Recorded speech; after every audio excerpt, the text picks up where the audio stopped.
and looks really down. On his face, there was a frown.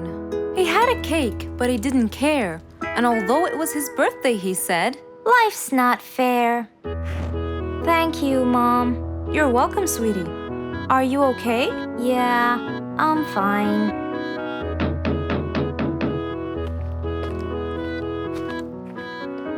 Oh, look who's here.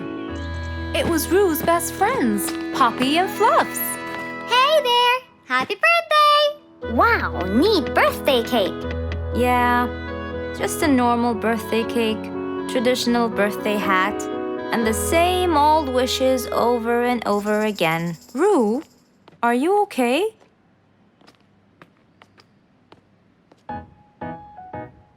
Bad timing, huh? He looks sad. I know, but the cake is still here. Oh, stop it. We have to help him feel better. It's his special day. A little bite won't hurt. Oh, sure, the cake won't hurt. But what about my fist? Fine, fine. What do you have in mind?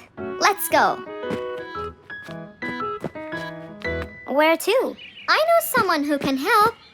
Mr. Fox? Duh. In an attempt to help their friend, Poppy and Fluffs went to Mr. Fox. Only he would know what to do.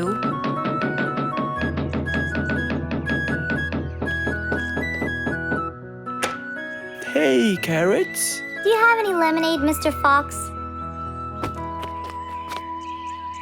I stopped apologizing for his behavior long ago. You know, Fluffs, he's just Fluffs. It's okay. Come in. Are you sure it's all right? Positive. It's always the right time. It's Rue's birthday, and he's pouting.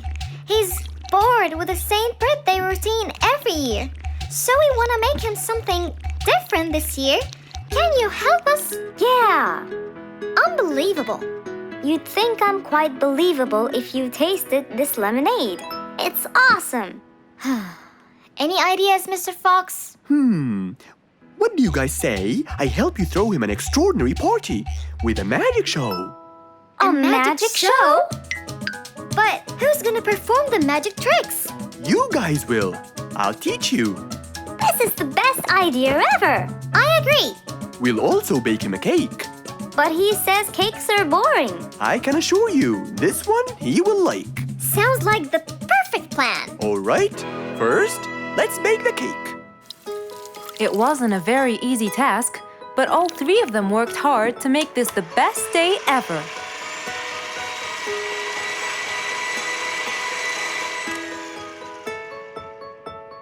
This is the coolest birthday cake ever. Now for the magic tricks. We need a bottle of water left in the freezer for around 2 hours and a plate full of ice. We'll also need some food coloring and soda. I'll get the color blue. I'll get the green and the yellow. And I think I'll get the red. We are all set now, I think. Not yet. What else do we need? Invisible ink. Huh? Fluffs and I will pour it over everything, including ourselves. And you, Pops, will give Rue this magic glitter. When he sprinkles it, everything will become visible. Cool. Let's go.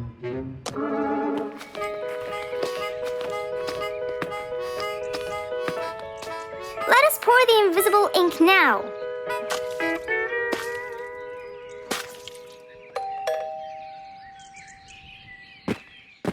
Hey, Rue. Hey, What are you doing? just sitting here, bored. Well, not for long. Yeah, right. Well, think again. Happy birthday. What's this? You have to sprinkle it around to find out. Where? First, on the table. Wow! How did you do that? It's a donut cake! Now try sprinkling all around. This is impossible! It's the coolest thing ever! It's not over yet. Happy birthday, happy birthday, happy birthday to you. I can't believe you guys did all this for me! All thanks to Mr. Fox. He was a great help. I can't believe you guys! Thanks! That's what friends are for. Mom, come and see! What wonderful friends you have, Rue. Yeah, I think so too. Because of his friends, Rue's birthday was extra nice. One celebration was not enough, so they celebrated twice.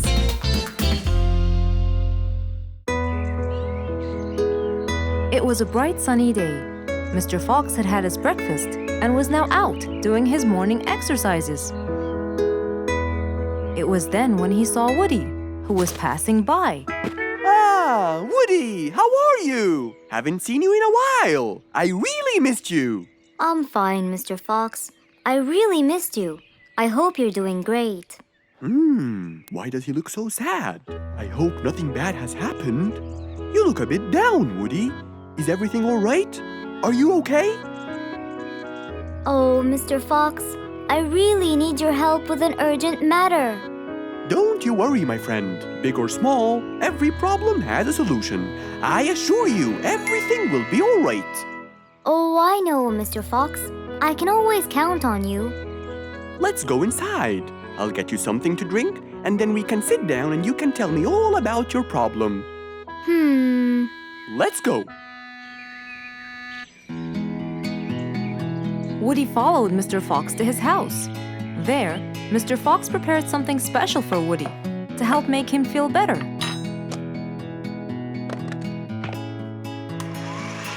I made you some fresh orange juice. This will help you relax and cheer you up. Oh, you're very generous. I love orange juice. Thank you.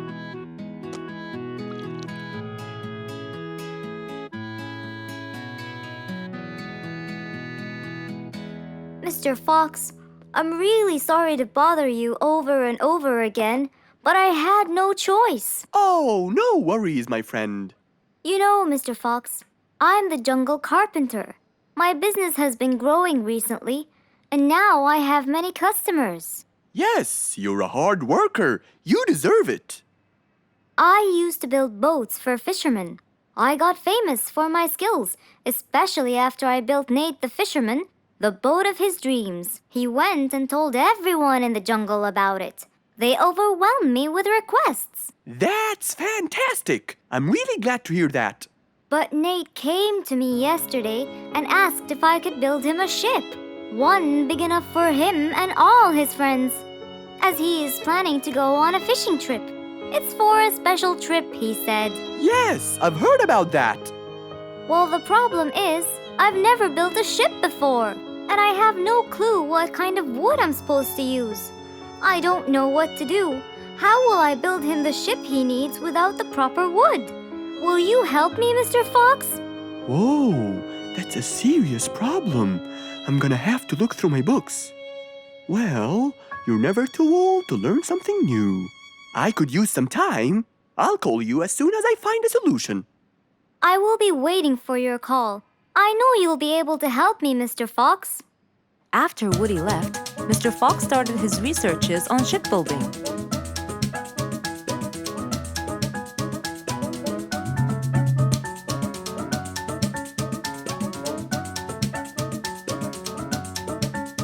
After hours and hours of hard work, he finally got it. Yes!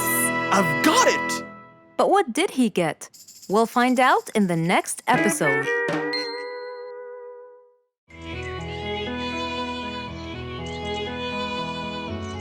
It was a very fine day, in the beautiful month of May. Mr. Fox decided to go for a walk. So, without further delay, he was on his way.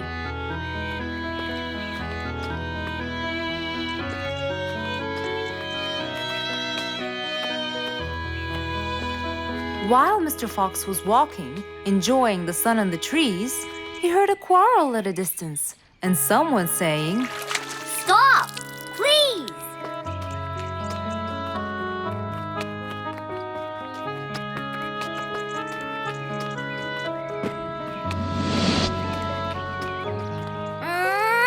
What?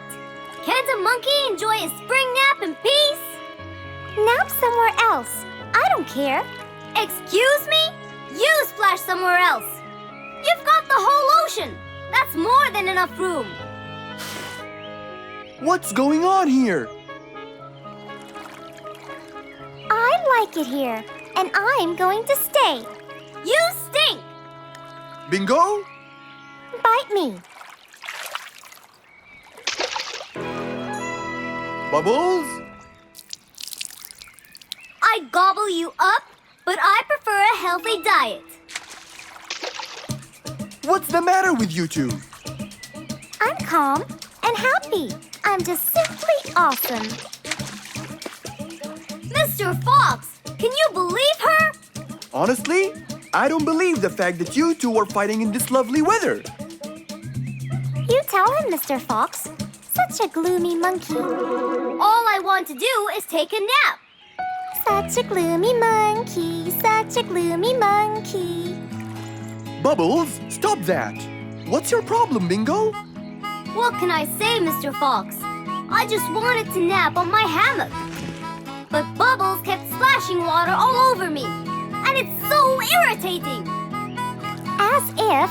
It wasn't on purpose, Mr. Fox. I just wanted to enjoy spring my way. Can't I enjoy the weather however I please? Of course you can. But Mr. Fox! And you too should enjoy your spring nap as well, Bingo. Finally! That's right. Go enjoy your spring sleepiness some other place. Say what now? You know what? I've got the perfect solution to your problem. Really? Yes, and it's very simple. What is it, Mr. Fox? Wait here for a second. Don't splash water for a short while, okay? Fine.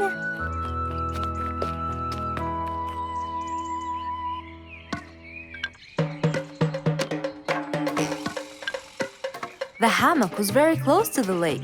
That's why Bingo got water all over him every time Bubbles splashed. But Mr. Fox wasn't gonna let them fight. He had the perfect solution for both their plights. What are you doing, Mr. Fox? Wait and see for yourself.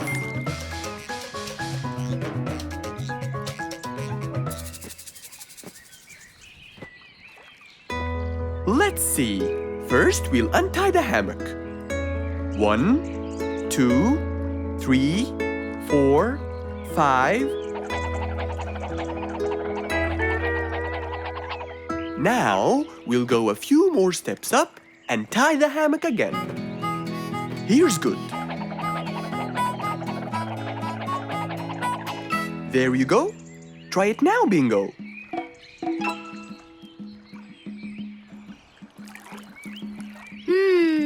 Very comfortable, Mr. Fox. I love it. And the air up here makes me sleepier.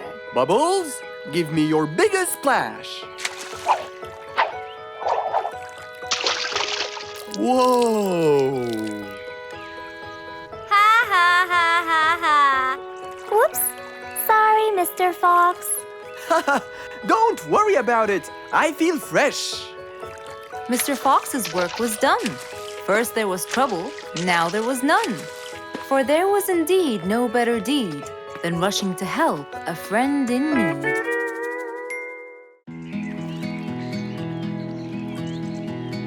What a beautiful morning. Mr. Falcon should have been here by now. He was supposed to get me some sugar candies from the other side of the river.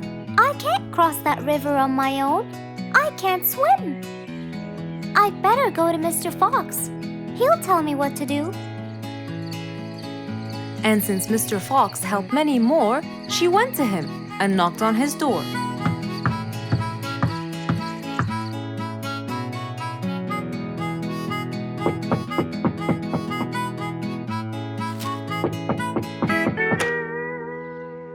Who's there? Over here, Mr. Fox. Oh, little Auntie Lou. Welcome. Please come in. Thank you, Mr. Fox.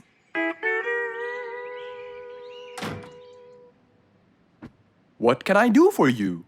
Mr. Fox, my problem might seem small, and I know how busy you are, but Don't worry, Auntie Lou. Whatever it is, we'll find a solution.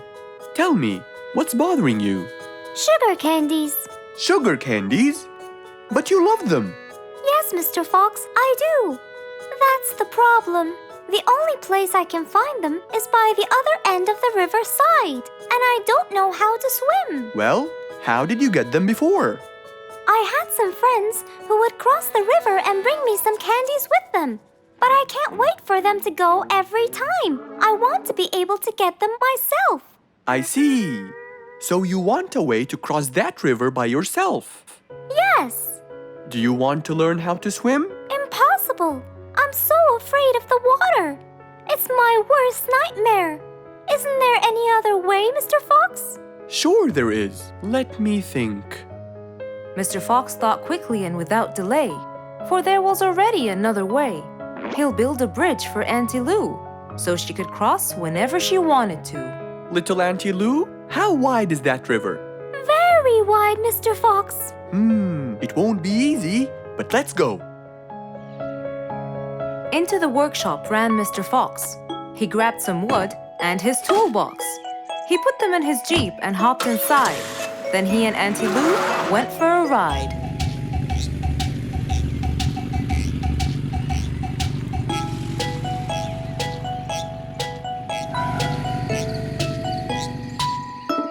Little Auntie Lou, that's not a very wide river.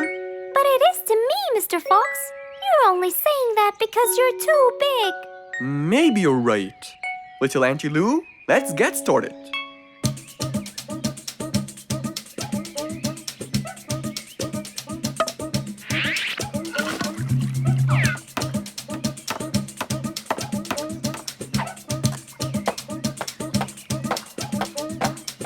Finally, the bridge is complete. Mr. Fox, that's exactly what I wanted. Thank you so much. I'd better be on my way to collect the sugar candies. I've always dreamed of this.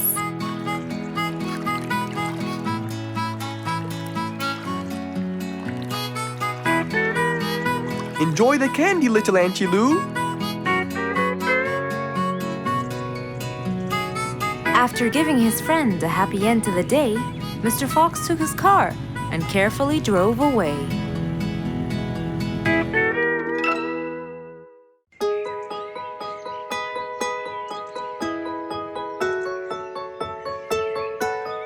Beatrice was a little energetic bee. She wakes up early, eats her breakfast, and checks on her honey. Then she goes out to collect some nectar. That smells great. I'll take some from here. Wow, that looks fresh. Here's my favorite type. And so, she went collecting all the nectar she needed, and when she was all done, she went back home. But as Beatrice came closer and closer, she could see that someone had been to the hive. Oh no! My honey! It's all gone! Who could have done this? Beatrice looked right and left, but no one was there. Sadly weeping with grief, she went to the place where she might find relief. Oh, Beatrice, how have you been? Mr. Fox! Beatrice, what happened? Someone stole my honey and destroyed my hive. Who would do such a horrible thing? I have no idea. I was out collecting nectar, and when I came back, I found... Calm down now, calm down. I don't know what I should do. Mr. Fox felt sorry for Beatrice. He kept thinking of a way to prevent this from happening again. Aha! I got it. You know who did this? No, but I can prevent this from happening again. Really? Really? Come with me. At once, Mr. Fox ran to his workshop. He grabbed some steel, some wooden plates, and his toolbox. He then hopped into his car with Beatrice by his side and drove away.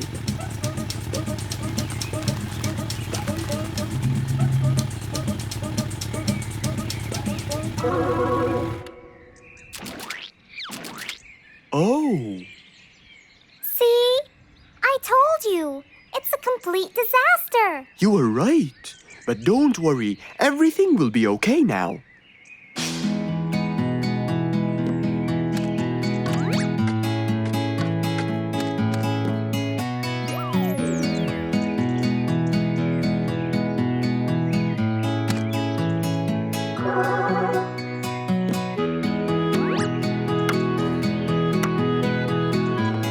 Mr. Fox started to work. He got the wooden plates and built a box out of them, which he put on the tree branch. Then he surrounded the box with steel. He made sure the nails went in properly and made a door for little Beatrice. Now, all done. Wow, it's amazing! Thank you, Mr. Fox. There, take this too. And what's this? This is the key to your hive, so no one would enter without your permission. Really? Oh, I can't thank you enough. Don't worry about it, Beatrice.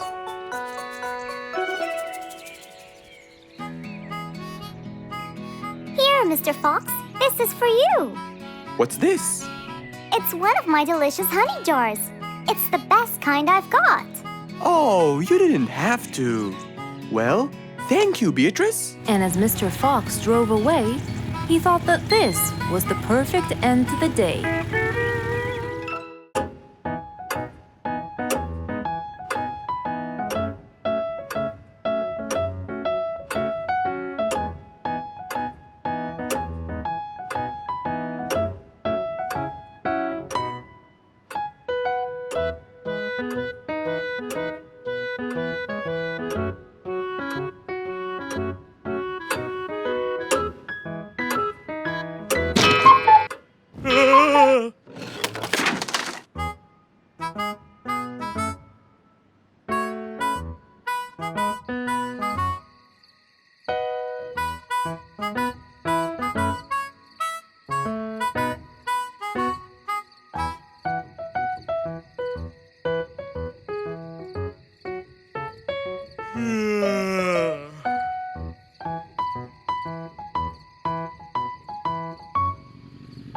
It was past midnight.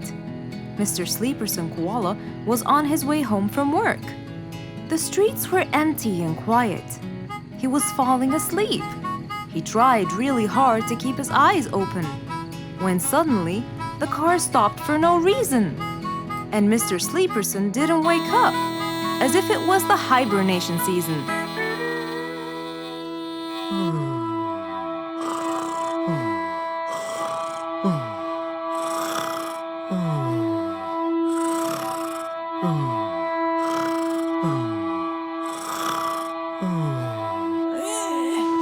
What is that? Mr. Sleeperson fell asleep on his driving wheel. The horn was too noisy for Mr. Fox to bear. He tried to block the sound out, but it was no use. He pulled his cap over his head, put earmuffs, but it was all in vain. He couldn't bear that horrible sound any longer. What a horrible sound! Who could it be this late at night? Oh no! Mr. Sleeperson! It's you again! What brought him here this time of night? And he slept on the driving wheel. Excuse me. Huh? Mr. Sleeperson! Hello? Hello?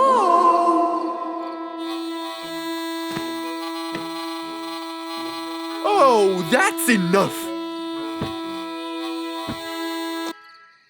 What? Where? What time is it? It's 2 in the morning.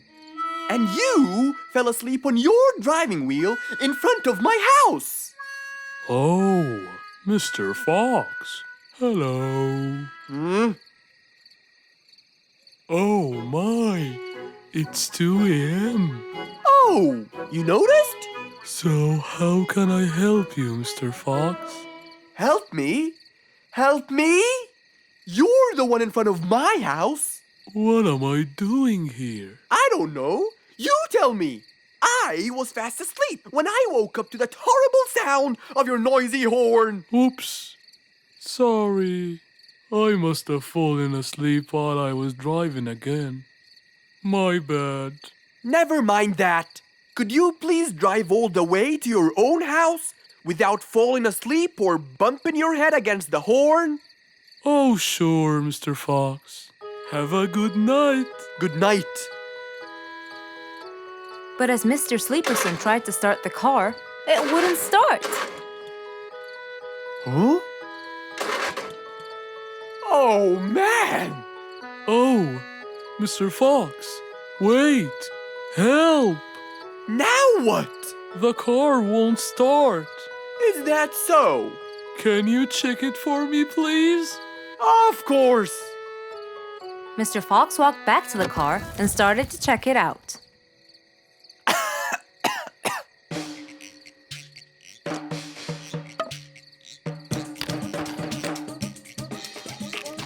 Everything seemed fine. However, when he lowered the hood cover, he found Mr. Sleeperson sleeping in the back seat. He couldn't control his anger. He banged the hood cover.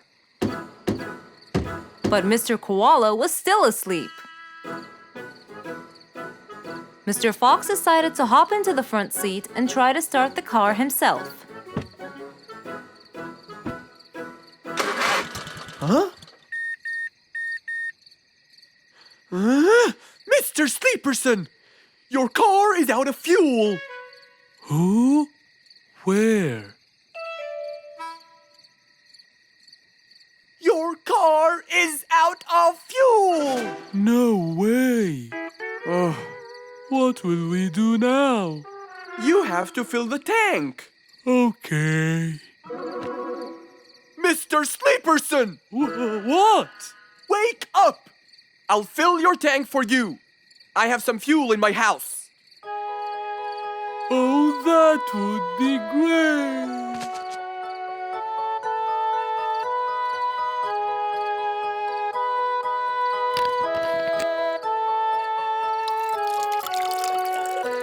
Mr. Sleeperson, it's all done.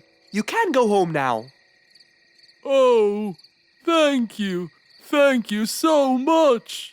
You're welcome.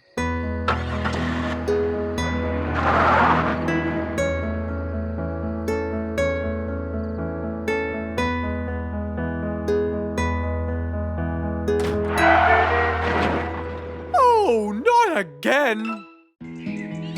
One day, the whole jungle decided to celebrate their new king, Rorik the lion. He was young, active, and picky, and known for his loving spirit. After his coronation, King Rorik moved to his new mansion and started to check it out.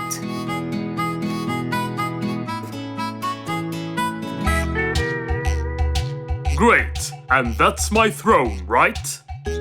Exactly, Your Honor. Well, I'd better check it out. Yes, please do.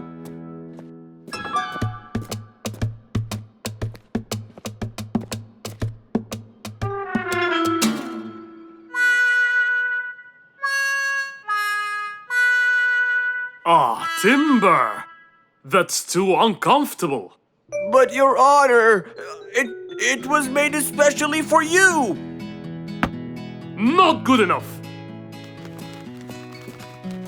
With a sad look on his face, Timber went to call Mr. Fox and ask him for help. Meanwhile, Mr. Fox had just finished his morning exercises and was heading back home.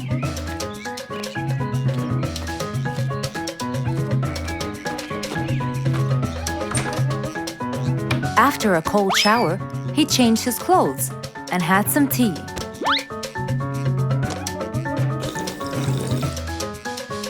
Then, he quickly read about the king's coronation in the newspaper.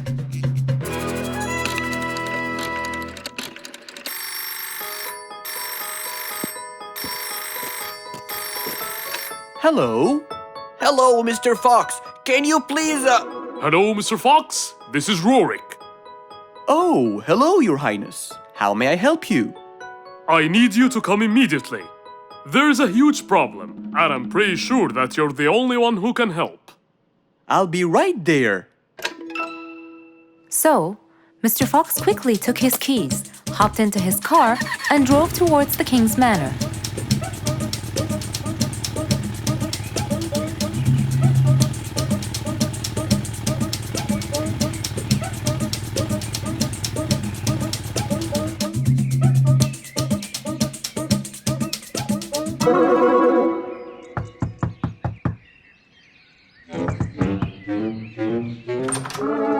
Mr. Fox? One moment, please. Your Majesty, Mr. Fox has just arrived outside requesting an audience. Of course. Let him in. Come in, Mr. Fox. His Majesty is waiting for you. Good morning, Your Highness. What seems to be the problem? Oh, Mr. Fox. Good, you came quickly. Always at your service.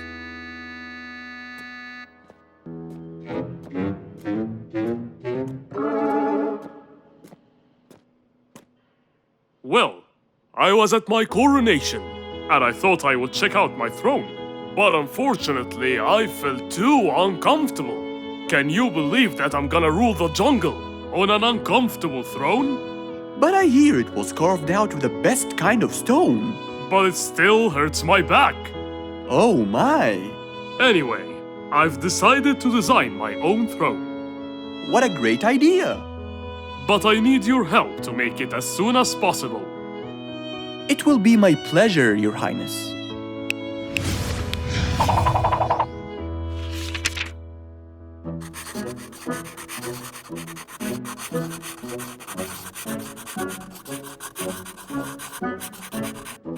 Mr. Fox designed a new throne for the king, but the king didn't seem to like it. I know just the thing for you. Mr. Fox took his tape measure and got to work. He took measurements and made estimations. This wasn't going to be easy, but Mr. Fox was gonna give it a try anyway. He hopped into his car and took off for the jungle store.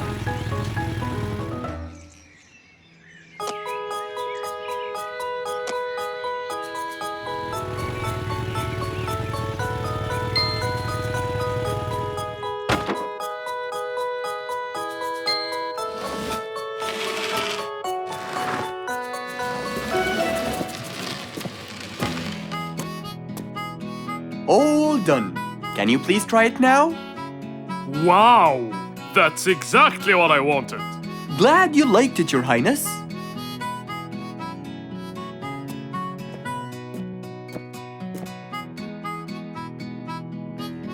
And there you have it, the new king of the jungle.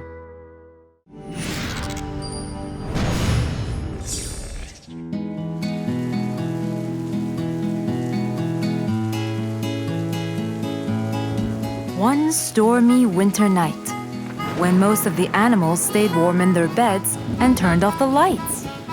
There was thunder, there was lightning, and Woody the Woodpecker found it frightening. He knew he was in trouble, for his house will soon become rubble. Oh no! What am I going to do? I better go to Mr. Fox before things get worse. With a nice cup of hot chocolate, Mr. Fox continued reading his book when the doorbell rang. It was winter. No one would walk in the rain unless they had a complaint. Woody, what are you doing walking around in such cold weather? Hurry, come in!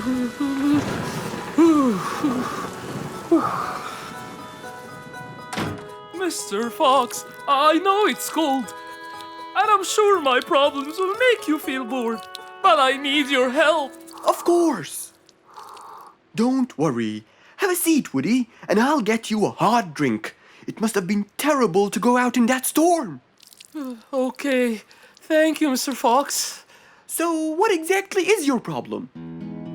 My roof, it gets ruined by the rain. Oh, I keep fixing it every now and then, but now, every winter is a nightmare. here you go, Woody. Thank you, Mr. Fox. So tell me, what happened to your roof? The rain makes it damp. Sometimes I fear it gets too damp. It might fall. Oh, you're right. That's a serious problem. Well, will you help me? Mr. Fox knew he couldn't stop the rain, but he couldn't let Woody's efforts be in vain. There had to be another way. I have an idea. We need to guide the water off your roof. But how can we do that? Well, we need to visit the jungle shop. But first, we'll wait for the storm to pass.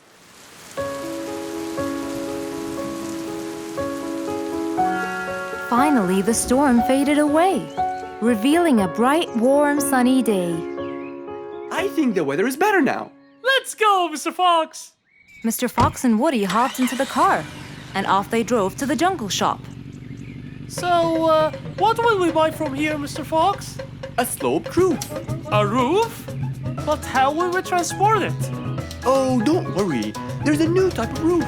They sell them like, pieces of a puzzle. Oh, that's smart! Yep. Mr. Fox and Woody chose a nice big red roof. Then, off they went to Woody's house. Mr. Fox got a ladder and climbed up. He started to fix the roof from the top. Now, all we need is to put the pieces together.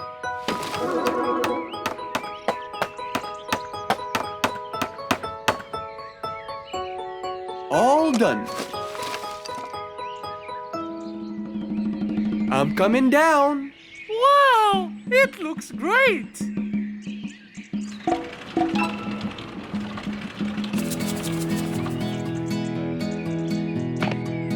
That way, all the water will slide down and the rain won't bother you again. So, does that mean no more rainwater will enter my house, Mr. Fox? Of course not. I guarantee it. Oh, I'm so happy!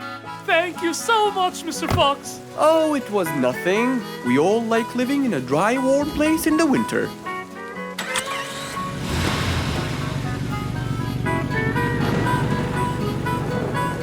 Woody thanked Mr. Fox, for now he could enjoy the warmth and comfort of his house.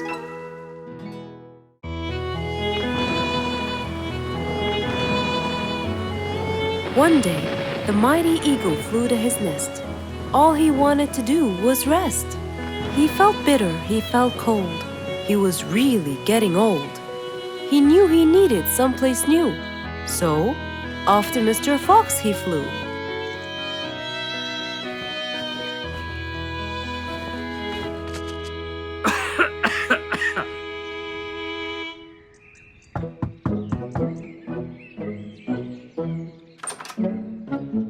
Oh, hello, Mr. Eagle.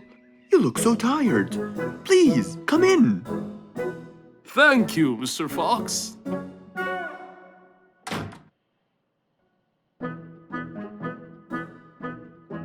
Now tell me, how may I help you? Mr. Fox, I spent years in prosperity and glory, but I'm old now and tired. I can't live out there alone in that cold weather. Where do you live, Mr. Eagle? By the mountain top.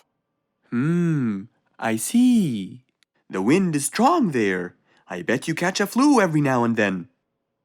Well, I didn't used to, but that's all in the past. Now I'm old and weary. I'm not what I used to be. Plus I get so lonely up there. There is no one around to talk to, and no one to help me get better if I get sick. Why don't you come and live with us in the jungle? I looked around, but I couldn't find the right place for my huge nest. I'm too old to build a new one, and I can't really stay in someone's home. Mr. Fox kept thinking for a while. What could he do to help his dear old friend?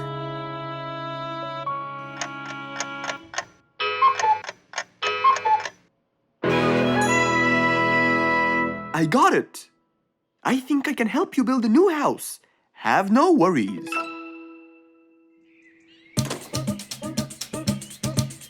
Mr. Fox quickly grabbed his toolbox and hopped into his car. He drove through the jungle while Mr. Eagle flew above him. He stopped in front of a tree that looked both old and firm, right in the middle of the jungle. Lots of animals and birds lived around here. What a beautiful place, Mr. Fox. Wait till you see what I have in mind for you. Mr. Fox started to work. He put a ladder against the tree and counted the steps up. 1, 2, 3, 4, 5, 6, 7, 8, 9, and 10. When he reached the tree branches, he opened his toolbox and took out some wooden plates. Then he started putting them together. All I need now is some nails to make sure everything would be A-OK.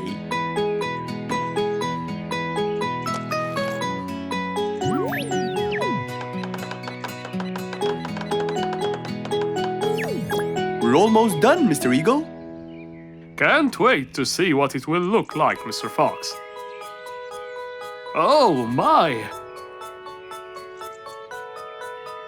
What a wonderful treehouse! And it's all yours, Mr. Eagle. My own home. I can't believe it. Thank you so much, Mr. Fox. You're most welcome. As Mr. Eagle got inside his new house and closed the door, he felt a happiness like never before. He knew Mr. Fox's idea was truly the best, for there was comfort, there was warmth. He felt really blessed.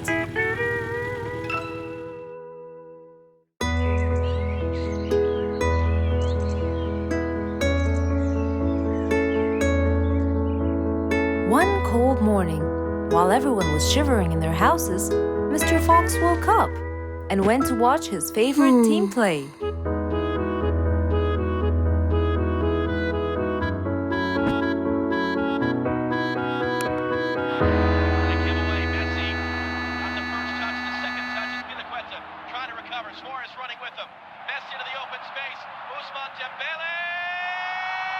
Ah! He's going to win! I wonder who could it be so early? Wait a second! I'll be right there! Good morning, Woody! How are you? It's been a long time since we last met. Oh, Mr. Fox, it has been a while. Tell me, have you finished building Nate's ship? Yes, Mr. Fox. I used teak and bamboo. Nate liked it a lot. He took it out on a trip. He and his friends had so much fun. Great! Mr. Fox, I noticed how beautiful your flowers look. You take really good care of them. Of course. And you know what? I'll tell you everything I know about flowers. Really? Thank you, Mr. Fox. Come in and have a seat while we talk. Okay. Woody followed Mr. Fox inside. Feeling a little cold, he waited patiently while Mr. Fox prepared 2 nice bowls of hot soup for them both. Here you go. Thank you. It's delicious. Glad you liked it. Now tell me, what's bothering you, Woody? How did you know that something was bothering me? I know you all too well, my friend. Okay. You know, it's really nice and warm here. Yes, warm weather helps me think and relax. Well, Mr. Fox, I'm sure you know that I've been a carpenter for a long time now. Of course. And during the winter, my business blooms. And my customers increase because I sell them the wood they use for their fireplace. Very good. But where's the problem? The problem is, they're not all the same. So each customer needs the wood to be suitable in size for his fireplace. That's true. And as you know, I work alone. So I take so much time and effort to cut and adjust the wood to suit each and every customer in this jungle. Sounds like a serious problem. He looks really worried. Okay, Woody, why don't you come with me to my workshop? It's round the back. There, we can think together and I can invent something to help you solve your problem. I really hope so, Mr. Fox. Don't worry, we will. I know. And you taught me that there's a solution to every problem. And Mr. Fox solves every problem. Ha ha ha! That's right, Woody.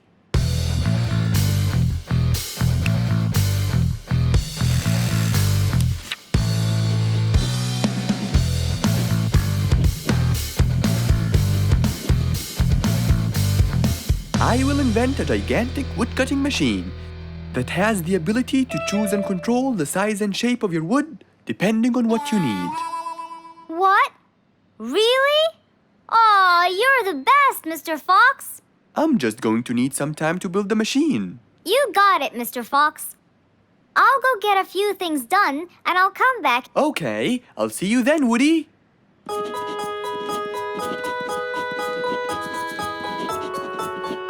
Mr. Fox started designing his cutting-edge invention. He knew that is exactly what Woody needed to help him with his carpenting business. And because he was making this device for Woody, he thought he'd add a bit of color to make it all even more special.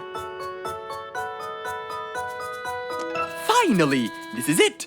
Mr. Fox's size-adjusting wood-cutting machine.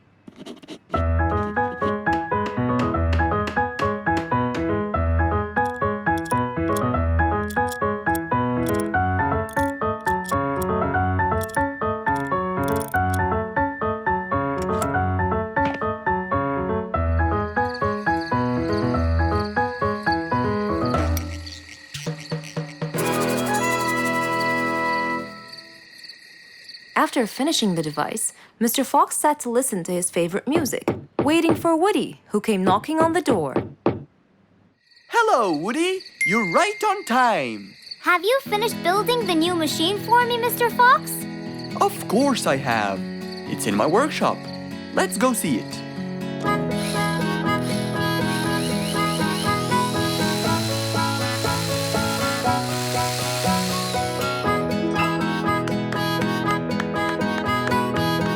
Fantastic!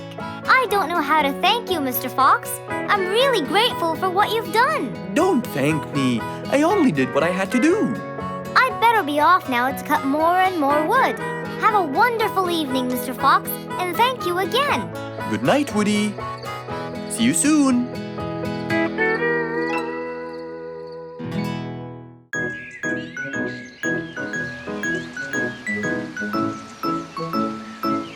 It was a beautiful Saturday morning. Since the sun was shining and the weather was nice, Mr. Fox thought it was perfect for morning exercise.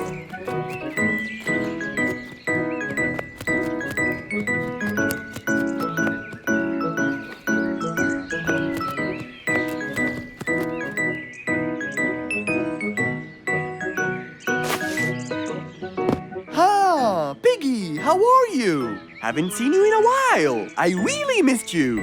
I'm fine, Mr. Fox. I really missed you too. I hope you're doing great. Why does he look so sad? I hope nothing bad has happened. You look a bit down, Piggy. Is everything all right? Are you okay? Oh, Mr. Fox, I really need your help with an urgent matter. Don't you worry, my friend. Big or small, every problem has a solution. I assure you, everything will be all right. Oh, I know, Mr. Fox. I can always count on you. Let's go to my house. I'll get you something to drink, and then we can sit down and you can tell me all about your problem. Let's go. With that said, both of them headed off to Mr. Fox's house. So, Piggy, tell me what's the problem? I keep trying to grow a plant in my garden, but it keeps dying. Do you give the plant enough water? Yes, every day. Well, how about the sun? Do you keep it in an open sunny area? Yes, I do. I plant it in my garden. Looks like I'll have to come with you to find out what the problem is. Wait here for a moment, please. So, without further delay, Mr. Fox changed his clothes and got ready. Then, they both got into the car and drove off to Piggy's house.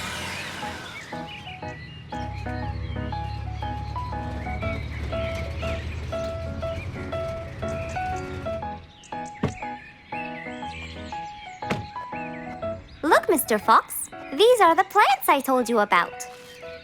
Little Piggy, the plant you're trying to grow is ivy.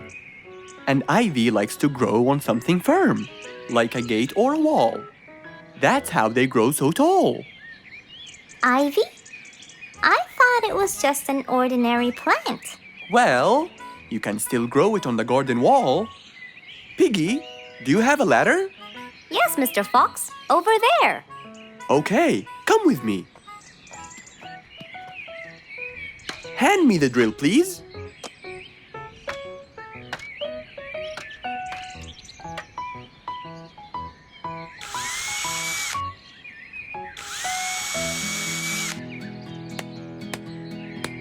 After drilling the holes and hammering the nails, Mr. Fox hung the ivy plant all across the wall.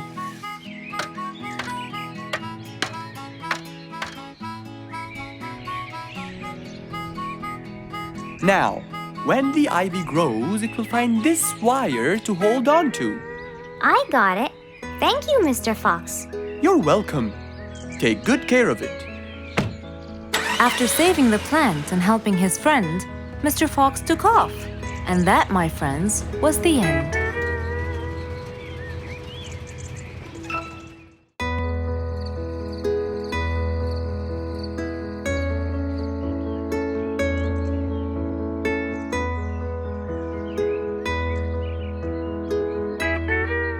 It was a bright, early morning. Mr. Fox woke up and went to wash his face.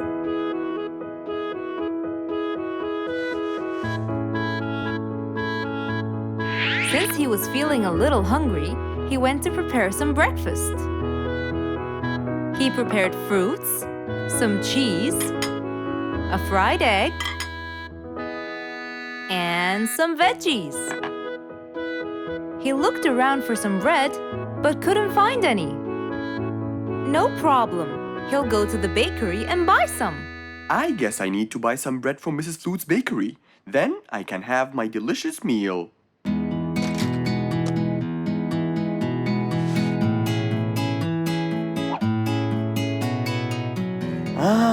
I'm very hungry. I'm sure glad the bakery is close by. I won't be needing my car.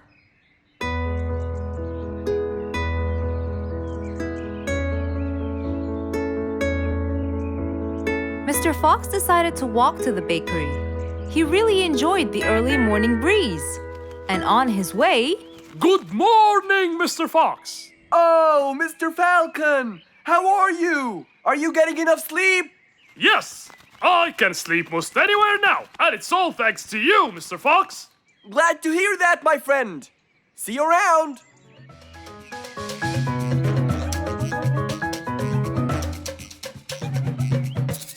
When Mr. Fox finally reached Mrs. Flute's bakery, he found a long line of customers.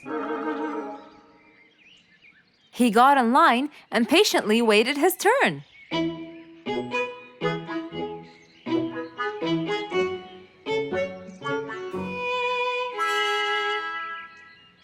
Wow, looks like everyone wants bread.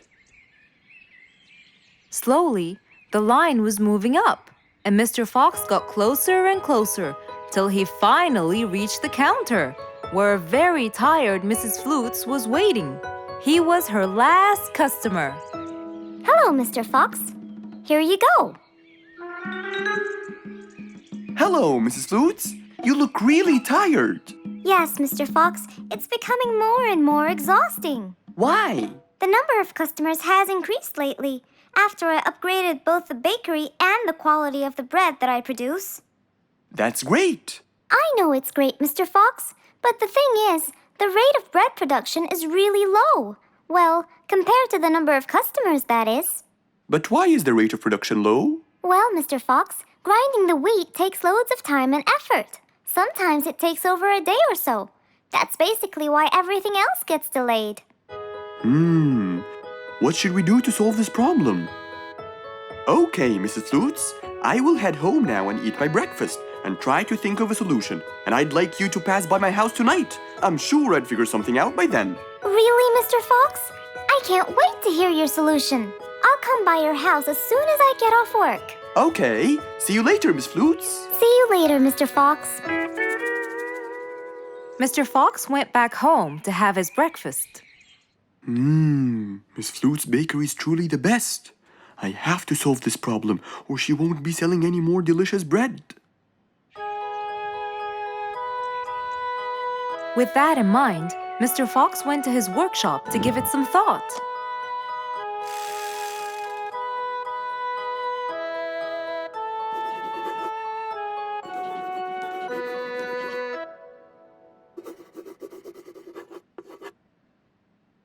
Finally, he had a great idea.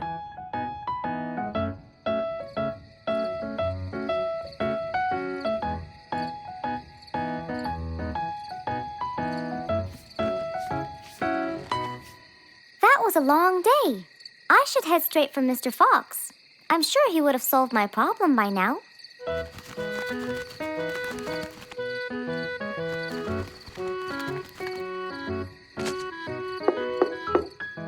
That must be Miss Flutes. Hello, Miss Flutes. Come inside. Hello. Were you able to find a solution to my problem, Mr. Fox? Well, why don't you try this new invention? A new invention for me? That's right. I made it specially for you. That's wonderful. It's a grinding machine to help you grind wheat quickly. Brilliant. But how will it help me? This machine is used to increase the rate of grinding the wheat, which is used to make the bread. So you can use it to grind a whole kilogram in no more than 5 minutes. And with that, the amount of time needed will decrease, and you won't be too exhausted. I'm really grateful to you, Mr. Fox. I have no words to express my gratitude. Friends help each other, Miss Flutes.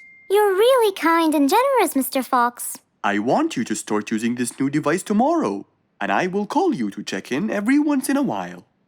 Okay, Mr. Fox, I will. I'll be going now. Thank you again. Goodbye, Miss Flutes, and have a good night. And so, Mr. Fox waved goodbye to Mrs. Flutes. Then, he sat on his comfortable sofa. He looked out his window and admired the jungle he lived in for so long. He happily thought to himself, I love helping my friends.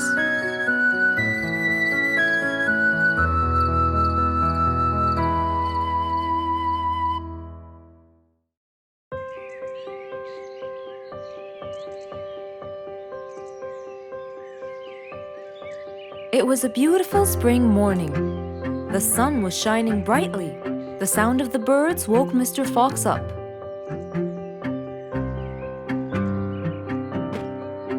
He changed his shirt, put on his tie, and his vest. Then, he drank his tea. It was delicious. After reading a shop manager ad, he got into his car and drove off.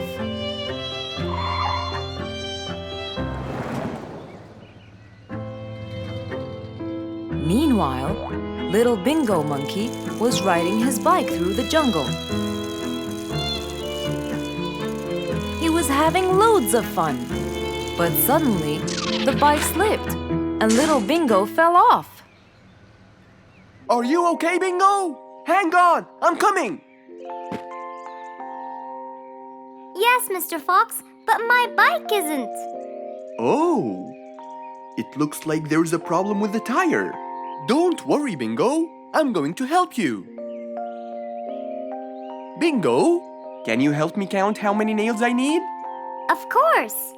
Here's 1, 2, 3, 4, 5, 6, 7, 8, 9. I think there are 9, Mr. Fox. Okay, Bingo. Let me count how many I have in my toolbox. 1, 2, 3, 4, 5, 6, 7, 8, 9. I'll get one more just in case he miscounted. So 9 plus 1. We need 10 nails. That's easy.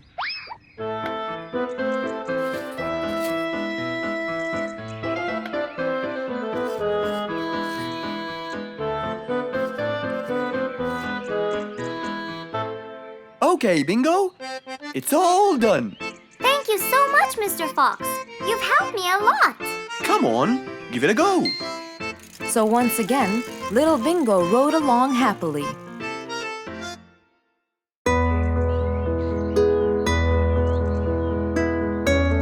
One bright sunny morning, as Mr. Fox was having his morning coffee and reading his newspaper in the balcony, his phone rang.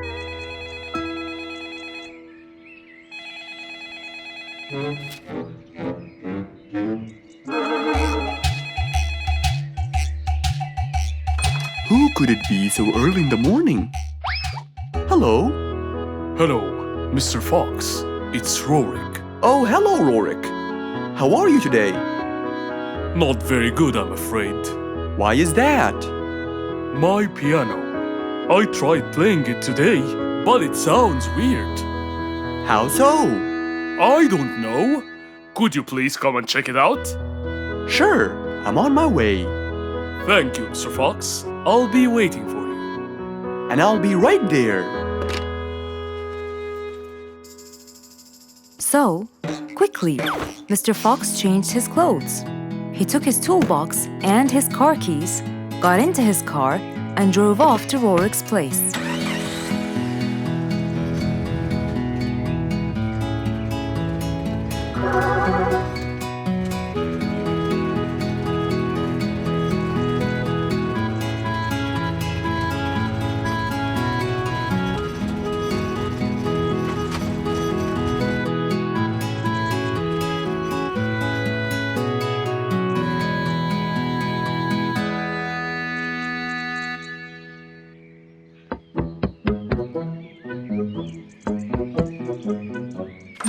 Hello, Mr. Fox. One moment, please. Your Majesty, Mr. Fox has just arrived. Of course. Let him in. Come in, Mr. Fox. His Majesty is waiting for you. Good morning, Rorik. I came right away. Oh, you're here, Mr. Fox. Please help me with my piano. It's the only thing that comforts me. Don't worry, Rorik. I'll see what I can do. Mr. Fox started to check the piano. He tried playing a few notes. What is it, Mr. Fox? Is it broken? Mr. Fox, please answer me. It sounds horrible. It's not broken, Rorik. It just needs tuning. Do I have to buy a new one? No, Rorik. It's very simple. I can tune it for you. Really? Thank you, Mr. Fox. I almost had a heart attack. However, Oh no, not that word. I'm sorry, but it might take a while. Oh, it's okay. I can wait. Okay, then, I'll get started. Please, Mr. Fox, do your best. It's my everything. Don't worry, it'll be good as new. Mr. Fox opened his toolbox, grabbed a few things, and started to work.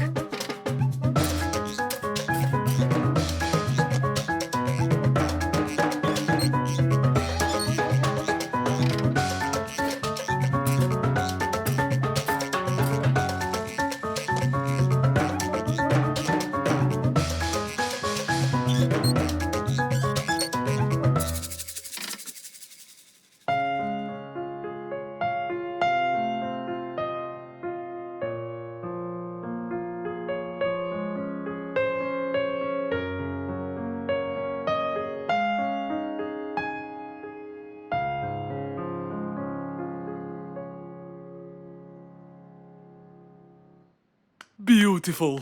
It sounds beautiful. Told you everything will be alright? I can't believe it. Thank you so much, Mr. Fox. Anytime, Rorik. And with that, Mr. Fox's work was all done. He waved goodbye and drove along happily. He had helped out a friend once more. For helping each other is everything you could ever wish for.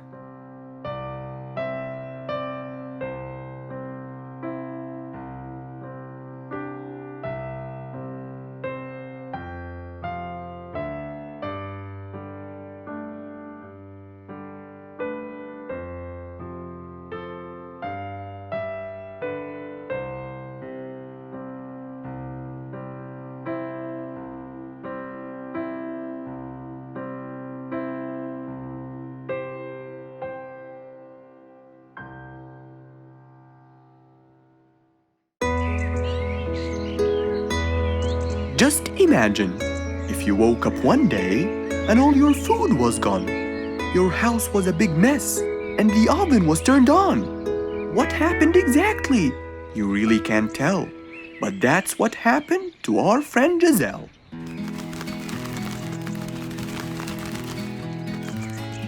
It was a lovely morning, just like all others. But when Giselle arrived, she was burdened with troubles.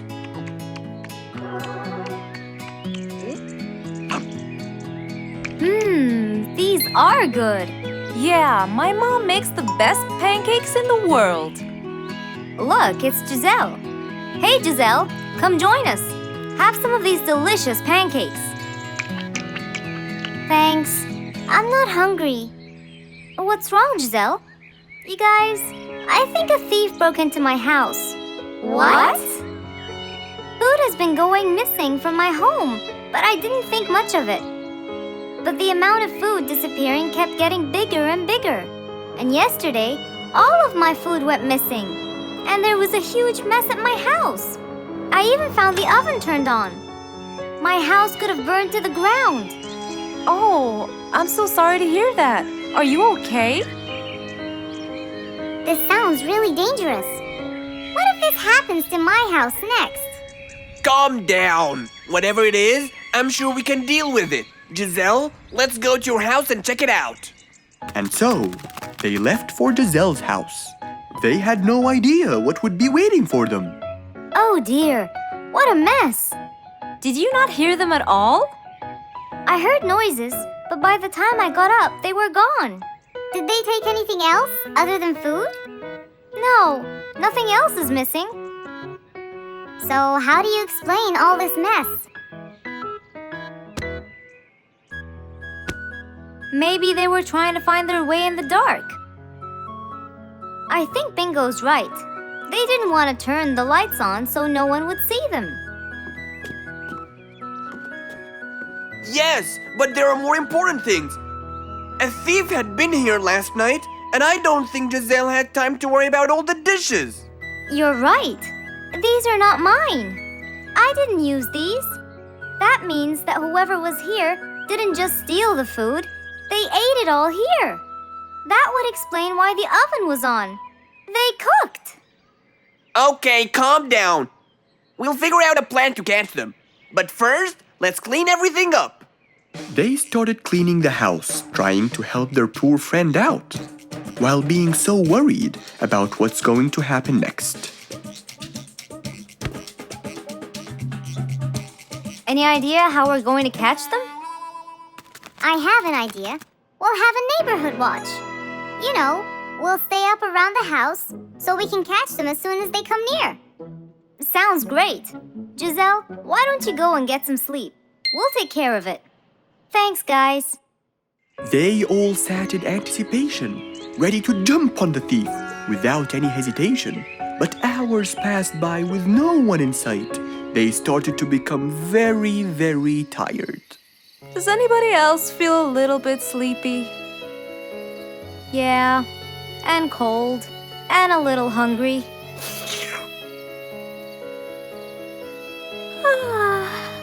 Parrot, do you see anyone from up there? No, no one's around. Guys, you can go home. I'll stay here for the rest of the night. I'm not tired.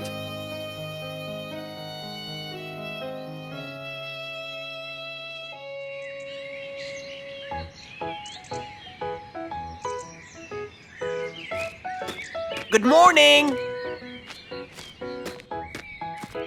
What happened after we left? Did you see them? I heard a noise from the bushes near the house, but no one was there.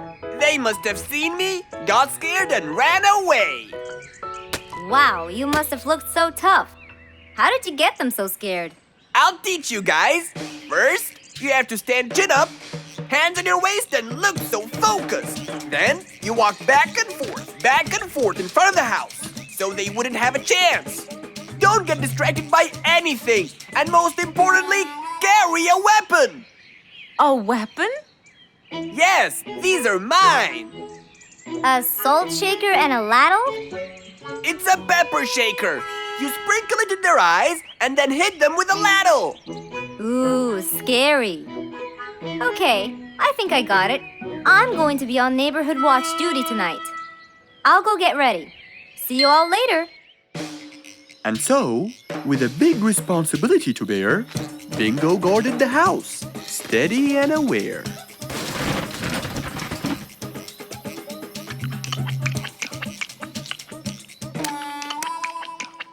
Zebra, what are you doing?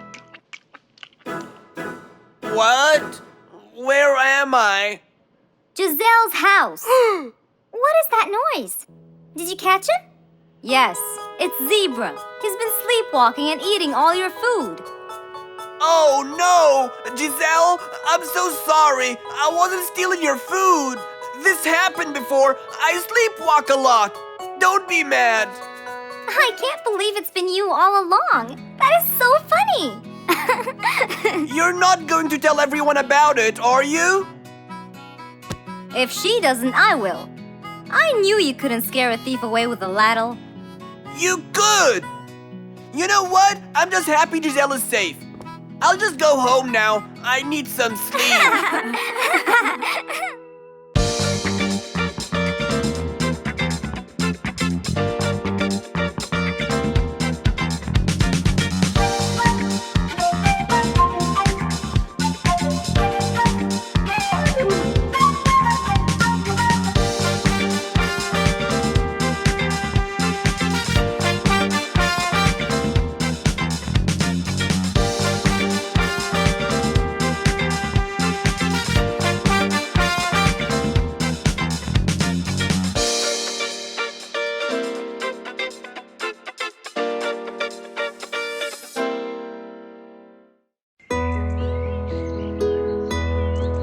It was a bright, early spring morning. Still feeling a little sleepy, Mr. Fox opened his eyes and got out of bed.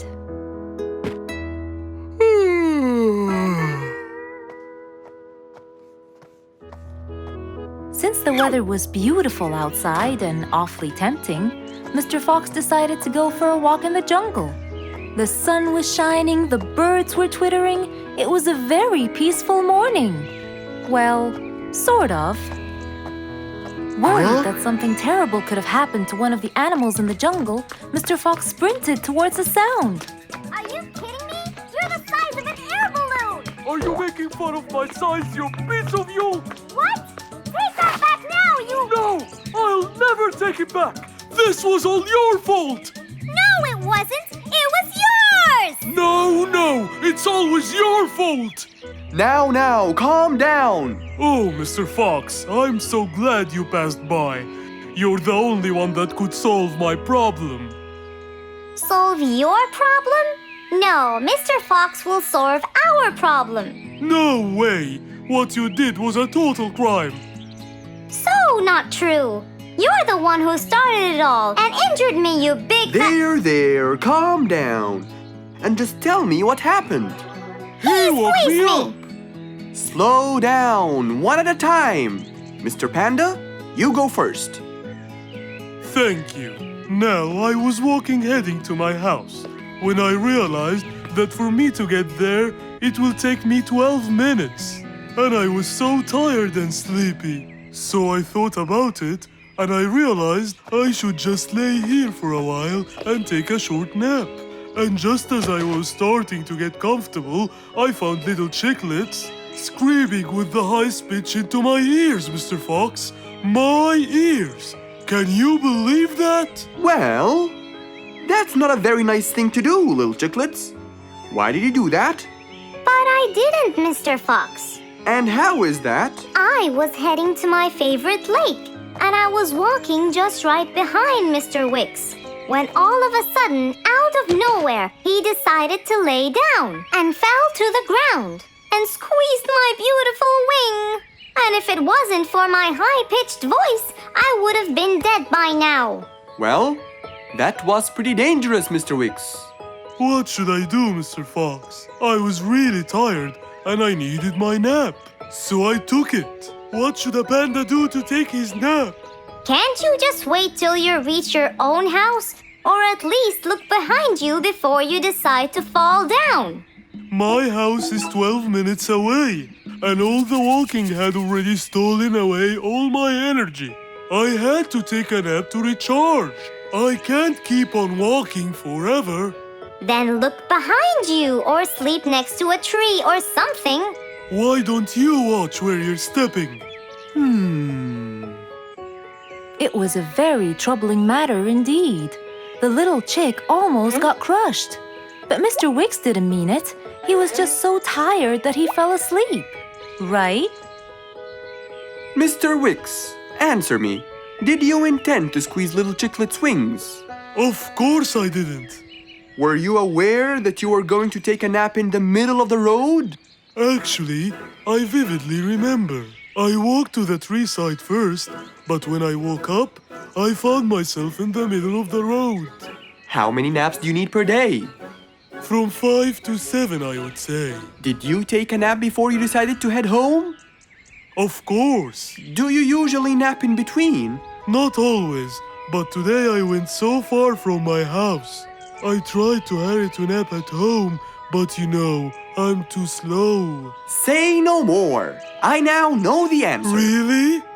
Yes. Worry no more, little chicklets. From now on, Mr. Wicks will always nap at his own house. Just a second. Aha! There it is! Is that what they call caffeine?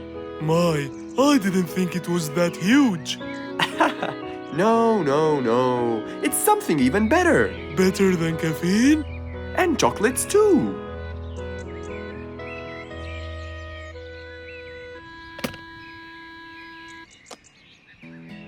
Wow! Rollerblades! So you'll be able to move fast and reach your house as fast as you can.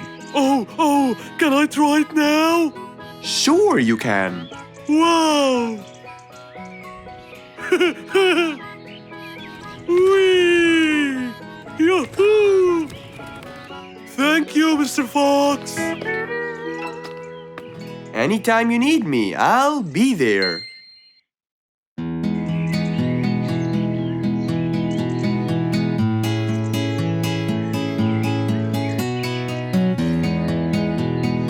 Spike the Dragon always bragged about how good he was at photography.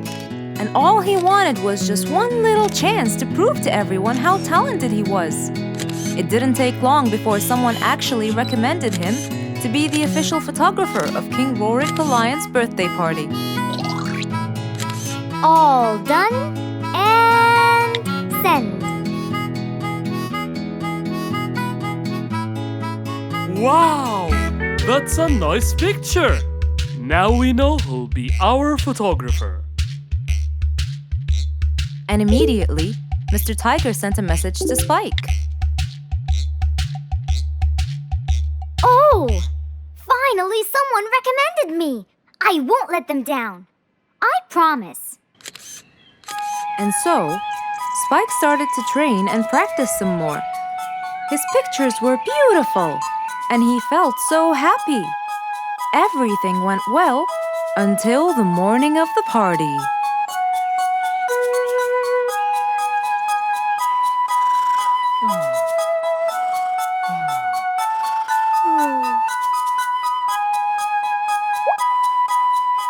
Oh, today's the day. Finally! Maybe I should train some more.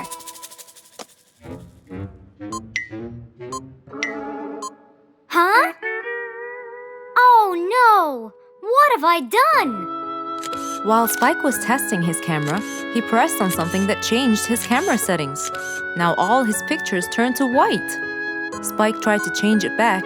He cleaned his lens and checked his filters, but all was in vain. What will I do? Oh, what will I do? I must go to Mr. Fox at once. Feeling so worried and sad, and with no clue what to do, Spike held his camera and flew off to Mr. Fox.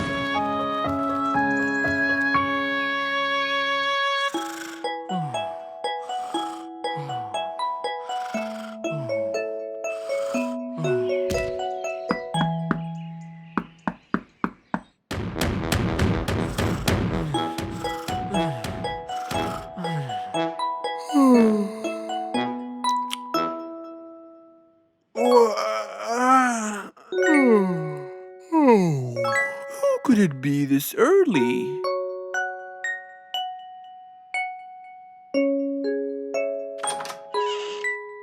Oh, Spike, it's you. Help me, Mr. Fox. My camera. Help! All white, broken. Help! Calm down, calm down. Please, come in. Spike followed Mr. Fox inside. He sat down and started to speak slowly. You know today's the king's birthday party. Yes, and you've been hired as the official photographer. Congratulations, Spike. Oh, Mr. Fox, it would soon be condolences. What? Why? My camera. It's broken. Broken? Yes, I woke up early today and tried to check it. But I found that every picture I take becomes white. Have you checked the lens? Yes, and I re-cleaned them to be sure. But it's no use. And the filter? Everything. The lens and the filter. Can I take a look at it? Mr. Fox held the camera and started to check the settings. Where could I buy another one now? Do you have a professional or digital one? I don't think you'll need it, Spike. I'll go straight to prison, right? No, it wouldn't be fair to send the most talented photographer to prison. They'll all laugh at me. Are you sure about that?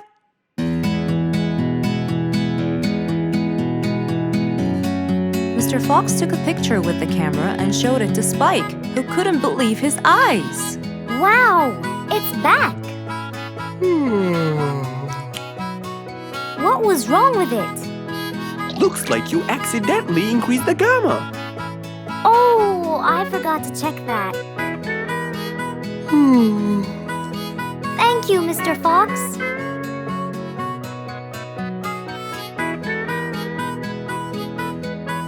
I'll go now. See you at the party. That would be awesome. With that, Spike walked out of Mr. Fox's place. He went back home with a smile on his face. Who can you always count on? They're always there when you're feeling down, ready to draw a smile and remove that frown.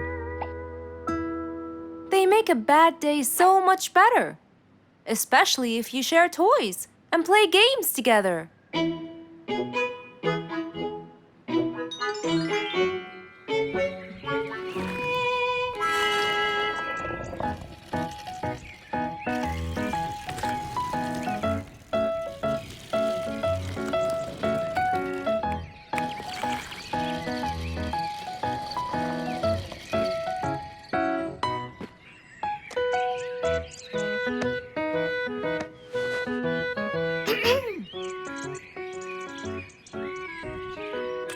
Officer Sherlock Fluffs?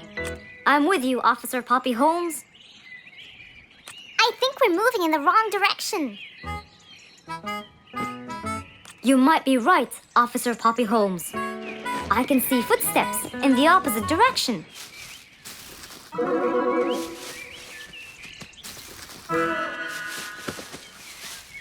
Officer Sherlock Fluffs. I think someone is after me. Run, officer! Run!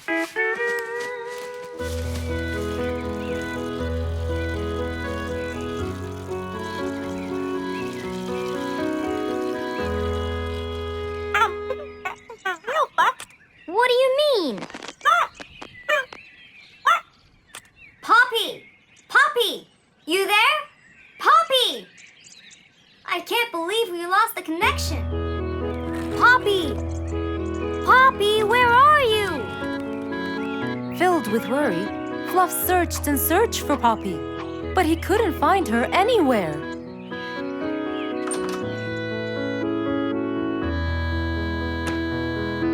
Hey there, Fluffy. What? How come you're here? I thought you'd eventually come home. What happened to your walkie-talkie? It's not working. But we just got it. I know! I was looking everywhere for you. Aw, Fluffsy, were you worried about me? Stop it. We need to fix this thing. Do you have any idea how? Hello? You're the smart one. But I'm not much into technology. You know that. At least take a look at it. I did, before you came. I got nothing, really. Should we go over to Mr. Fox? I think we should. Let me change first.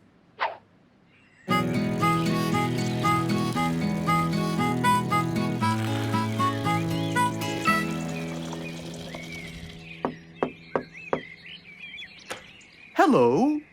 Hey, Mr. Fox, Poppy broke her walkie-talkie. I so did not. Don't fight, you two. Show me your walkie-talkie. Maybe I'll be able to fix it. Here. But I promise I didn't break it.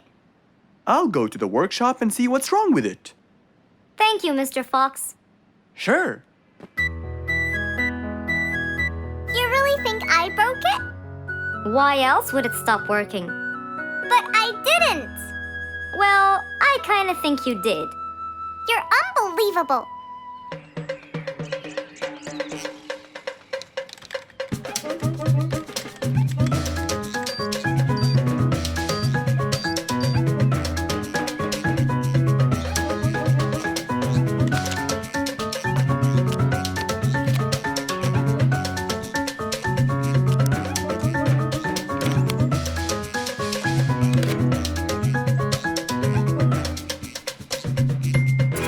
It's working just fine.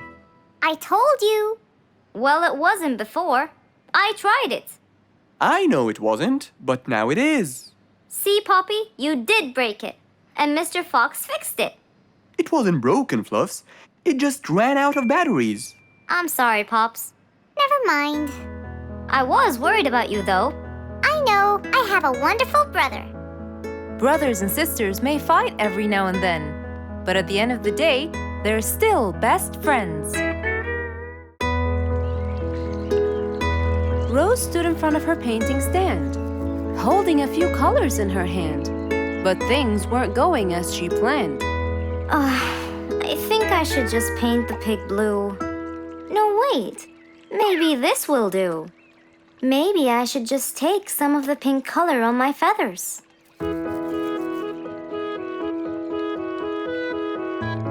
This isn't working. Maybe I should call Mr. Fox. He might have some clue about what I should do.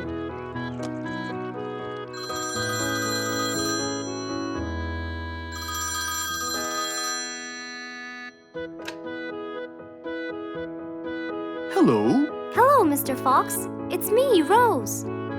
Oh, hello, Rose. How are you? I'm fine, Mr. Fox, but I do need your help with something. Do you think you could come and meet me? I'm at my usual painting place. Sure, I'll be right there. So, without a moment to lose, Mr. Fox got ready, got into his car, and drove off to where Rose was painting.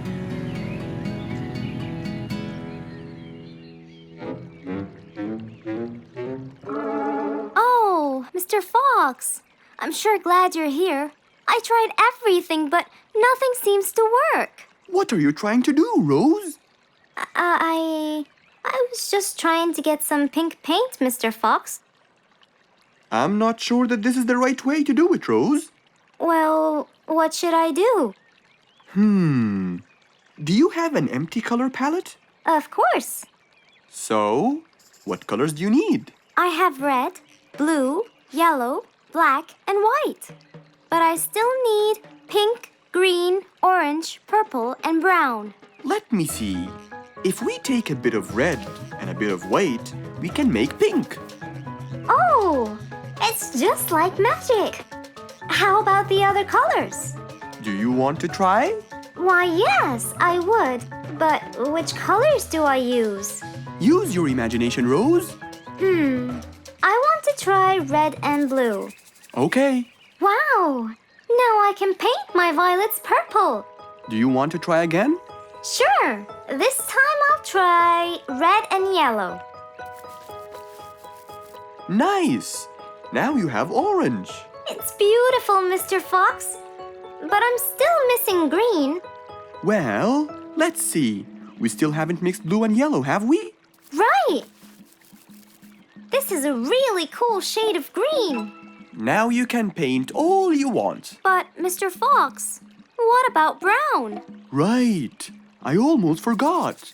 Let's try orange and blue. Yes, that's it. I really can't thank you enough, Mr. Fox. Don't worry about it. I really like your painting. You do? Yes! It's quite colorful. Well, thanks to you. Now, whenever you're missing a color, all you have to do is try some together. All the colors that Rose once knew, when mixed together, turned to something new. Pink, purple, orange, and green. Something she had never seen. Mr. Fox was known for his kindness in helping others. Everyone went to him for advice, even Woody, the jungle carpenter. After being assigned the task of building a really big ship, he went to Mr. Fox, seeking his wisdom. Mr. Fox listened carefully to what Woody had to say, and in turn, promised to help him. He started a research on shipbuilding, and after hours and hours of hard work, he finally got it. Yes! I've got it! But there is something I need to check first. Mr. Fox went for a walk in the jungle, looking carefully at every tree on his path. Then he stopped in front of one and said, Yes! That's the one! Immediately, Mr. Fox took a paint bucket.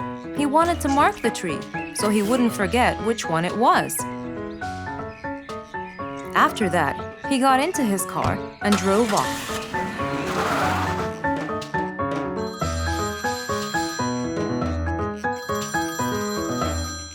When he got home, he called Woody to tell him that he had found the perfect solution to his problem.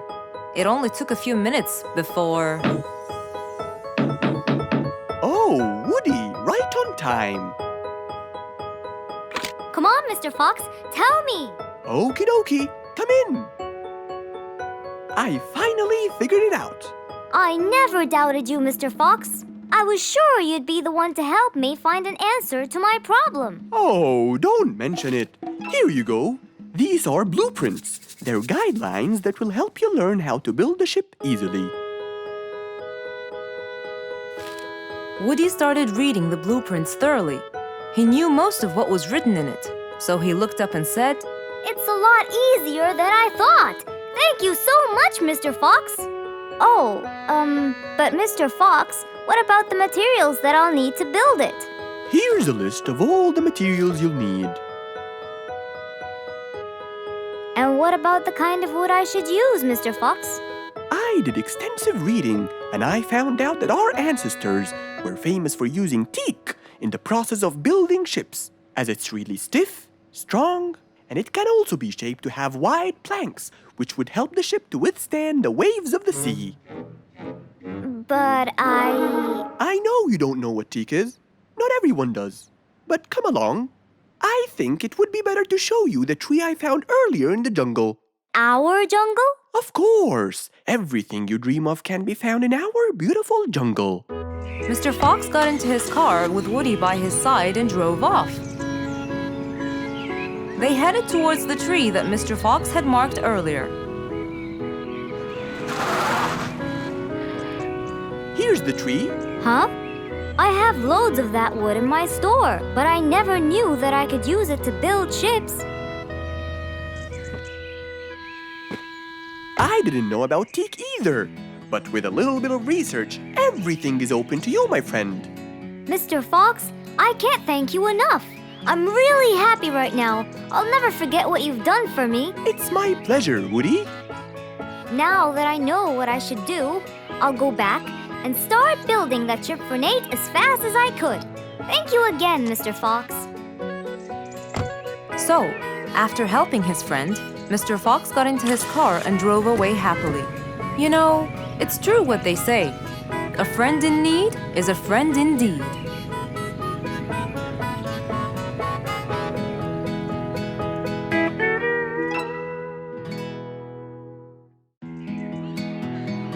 An autumn windy day.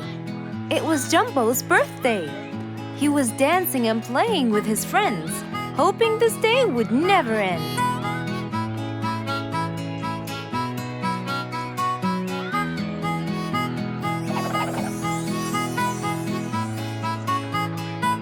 Everyone ran to hide all the same, but Jumbo slipped and fell. And that was the end of the game. All the animals heard the fall, but Mommy Jumbo ran before them all. Jumbo!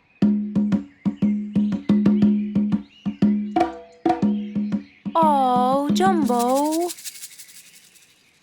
Combo, you have to take him to Mr. Fox immediately. So, without further delay, off to Mr. Fox's house they hurried away.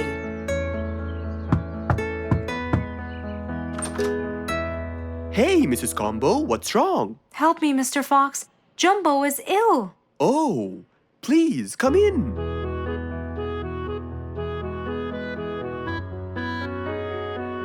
You look cold, Jumbo. I'll get you something hot to drink. Thank you, Mr. Fox.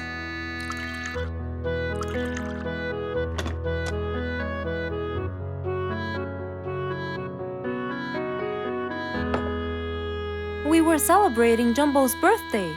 Oh, happy birthday, Jumbo. Thank you, Mr. Fox. But as he was playing with his friends, he slipped and fell into the pond. He started shivering and sneezing. I feared he might be sick, so I thought I should bring him to you, just in case. Well, why don't you lie down, Jumbo, and let's take your temperature. Open your mouth. Say, ah. Ah. Fever, stuffy nose, red dots all over his trunk.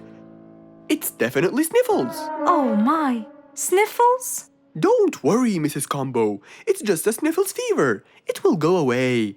All you need, champ, is some rest and just one pill of antidote. And when you're better, you can go back to play with your friends.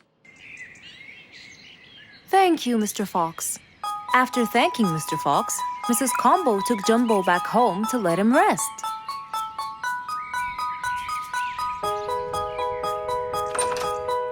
All right, Jumbo. Now all you need to do is follow Mr. Fox's advice and keep Mr. Thermometer under Under my tongue? To find out if I'm all better so I can go outside and play with my friends? But first, you gotta Keep my thermometer in my mouth? right, son. You can count on me. Now, you'll stay put and oh, sorry. Call me when it beeps.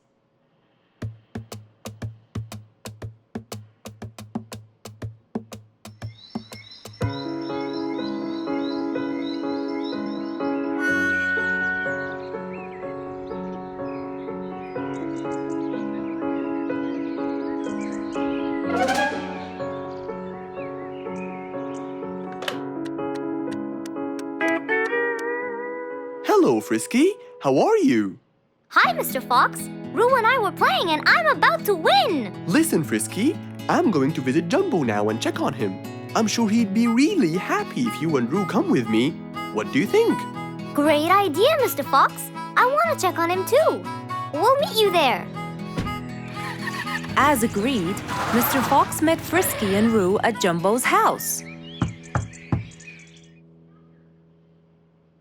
I'm coming.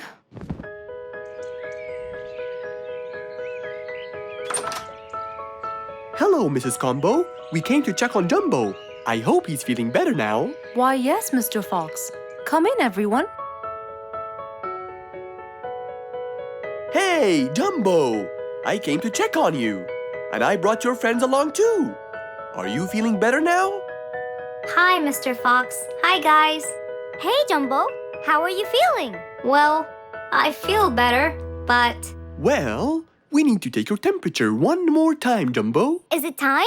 It's time, all right? What does it say? Well, let's see. Your temperature is, oh. Your temperature is just fine and dandy, Jumbo. You're not sick anymore. You are A-OK. Yes! Now we can go outside and play. But first, I need to tell Mom. Mom? Mom? Where could she be? She's not in the kitchen. Mom! She's not in the living room. I wonder where she is. I'm here, in the bedroom. Mom? Are you okay? I think I might have caught a case of sniffles too. Don't worry, dear. I'll be fine. Now why don't you go out and play hopscotch with your friends? I'll join you when I get better. But Mom, I won't be happy if I go to play and leave you here all by yourself. I'll be only thinking of you. So, what do you think you should do, little Jumbo? I have to sit here and take care of you, Mommy. You always take care of me when I get sick. I'll take care of you and never leave you alone. Oh, I love you more than anything in the whole wide world, Jumbo. Now it's time to take your temperature. Right, Mr. Fox? You're absolutely right, Jumbo. So rather than go out to play, by his mother's side, he decided to stay. One nice spring night, Mr. Fox was sitting in his balcony, relaxing and drinking his favorite juice, when suddenly the phone rang.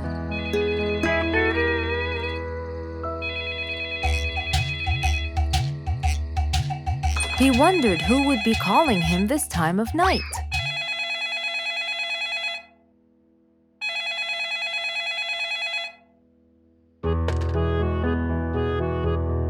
Hello?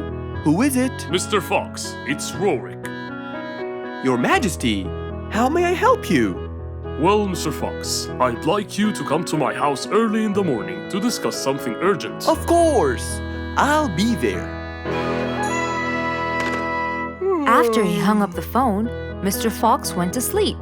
He was supposed to wake up early. He wouldn't want to miss his appointment with the king.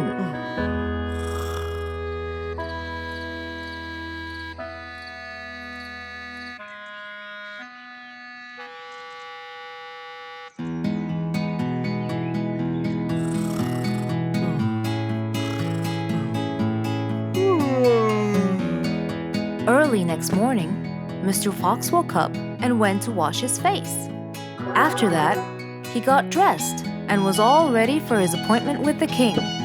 He got into his car and drove off.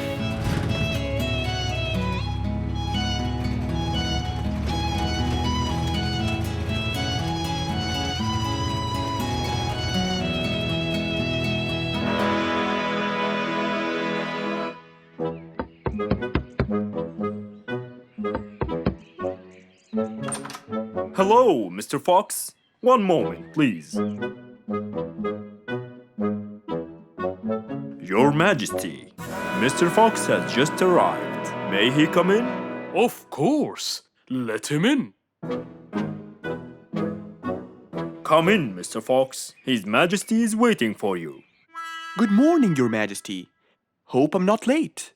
No. You're always on time. How are you, Mr. Fox? I'm fine. And how's our little Frisky? He's fine. A little mischief every now and then. You can never get him to stay in one place. But thanks to your bracelet, we can always find him.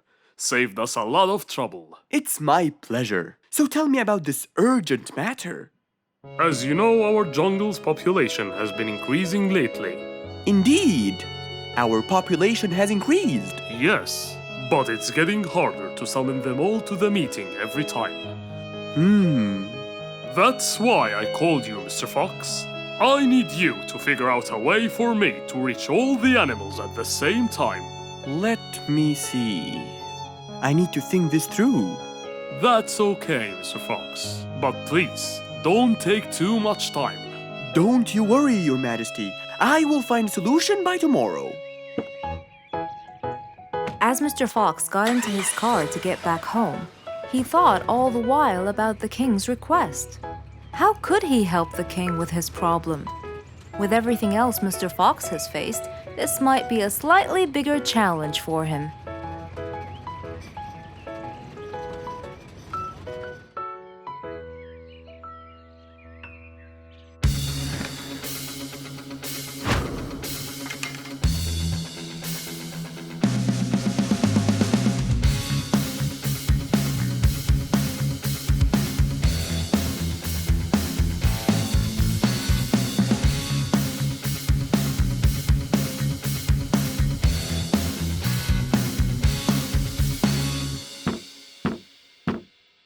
This is more challenging than I thought. Maybe a short break will help. Mr. Fox went back to his house and sat on his sofa. Since he can't think anymore about the king's request, he thought it would be great just to relax and watch his favorite TV show.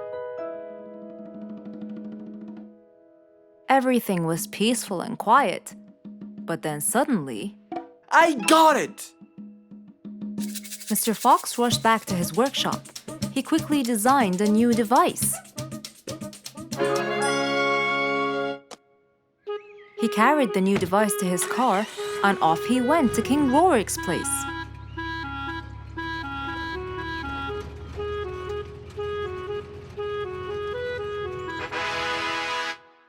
Mr. Fox, I thought you were coming tomorrow. Did you solve my problem? Yes, Your Majesty. This is a solution to your problem. That's great! But what's that, Mr. Fox? This is a megaphone. I made it specially for you. Every time you need to meet the animals, all you have to do is roar into it. Mr. Fox, you're a genius! But be careful. It's powerful. So make sure that no one is around you when you use it. Of course! I can't thank you enough, Mr. Fox. You're a great asset to all of us. It's my pleasure, Your Majesty.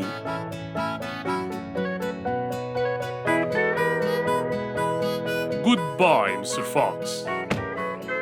Mr. Fox got into his car and waved goodbye to the king. He was feeling happy and pleased.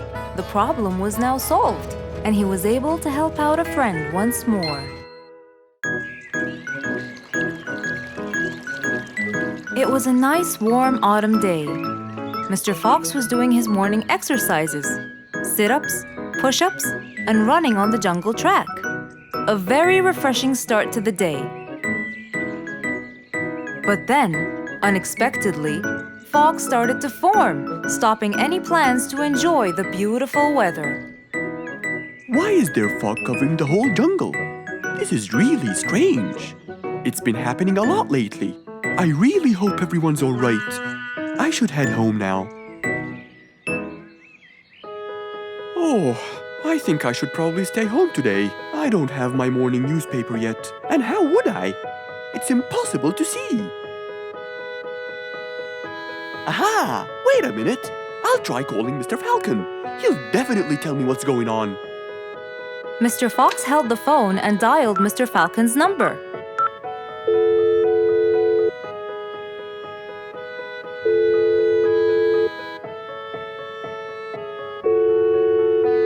Oddly enough, there was no answer. I guess he's not home. Maybe I can reach him on his walkie-talkie. As Mr. Fox went to look for his walkie-talkie, he heard a loud knock on the door. Huh? I thought everyone stayed home in this weather. Who could it be? Puzzled, Mr. Fox went to open the door. He was taken by surprise. It was Jack the horse. He stood there holding a briefcase and looking smart. Jack was a very busy business horse. He was always rushing to keep a tight schedule. But today, something seemed off. He looked like something was bothering him. Oh, Jack, what a nice surprise! It's been a long time since we met. How have you been? Come in. Thank you, Mr. Fox. But I don't want to waste any more time. I'm on a very tight schedule. Of course. Can I bring you... I don't have time. I just needed to talk to you urgently, Mr. Fox. Have a seat, please. And as you know, time is money. Wait. Hold on. First, tell me how you managed to get here in this bad weather. There's no time. I'm so busy, and I need your help with something important. All right, tell me what's the matter. Well, it all started last week. After long and weary negotiations, I won a bid for a gold mine located in the eastern part. Long story short, a gold mine obviously contains gold. But no matter how hard I looked, I found nothing but dirt. I was really frustrated. I was disappointed. And I knew that buying the mine was a mistake. What do you think, Mr. Fox? That's really strange. That mine is widely famous for its gold. I have an idea. We go there now and see what we can do. But wait here for a second. I need to bring something that will help us. Are you sure you don't want to drink anything? Yes, thank you, Mr. Fox. But please hurry up. You know that time is money, and I can't waste Any more time, I get it. Just give me 2 minutes. Too much, Mr. Fox. So, Mr. Fox went to his room to change his clothes, trying to be quick. Then, he went to his workshop. He looked everywhere for his metal detector. When he found it, he took it and went back to his house, where Jack was standing there looking at his watch, with that usual impatient look on his face. Mr. Fox, why are you late? I have a really important meeting tonight at 8, you know. We're making a deal, and I don't want to waste any more time. You know that time is money. Time is money. I know that, Jack. But now we're wasting more time, aren't we? Right. Let's take my car, Mr. Fox. Okay. The fog had gradually started to clear away, and the vision became clearer and clearer. But as Mr. Fox was about to get in the car, something happened. What's that? What's going on? What happened? That's what we'll find out in the next episode.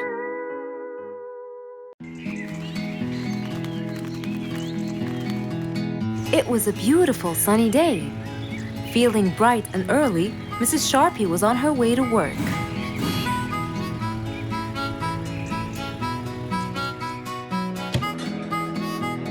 Good morning, Sharpie. Good morning, Emma. You're looking good today, Sharpie. Thank you.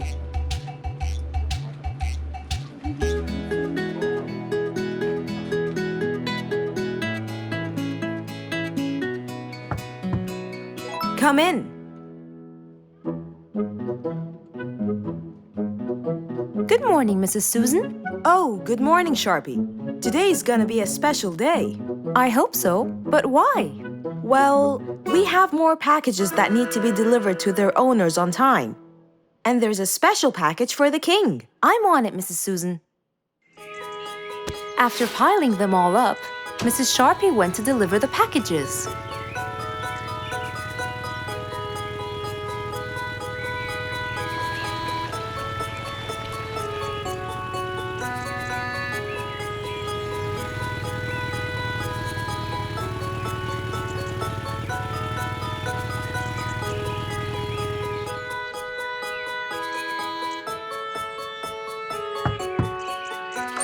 Here's your package.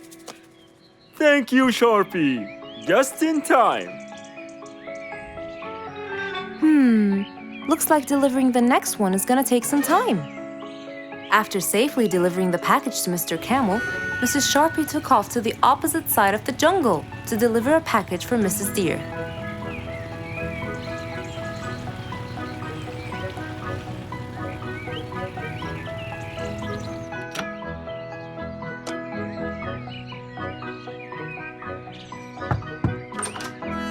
Here's your package. Thank you. But why were you late? I waited all morning. Next was Mrs. Bird's package, and that was south of the jungle. That was very tiring for Mrs. Sharpie.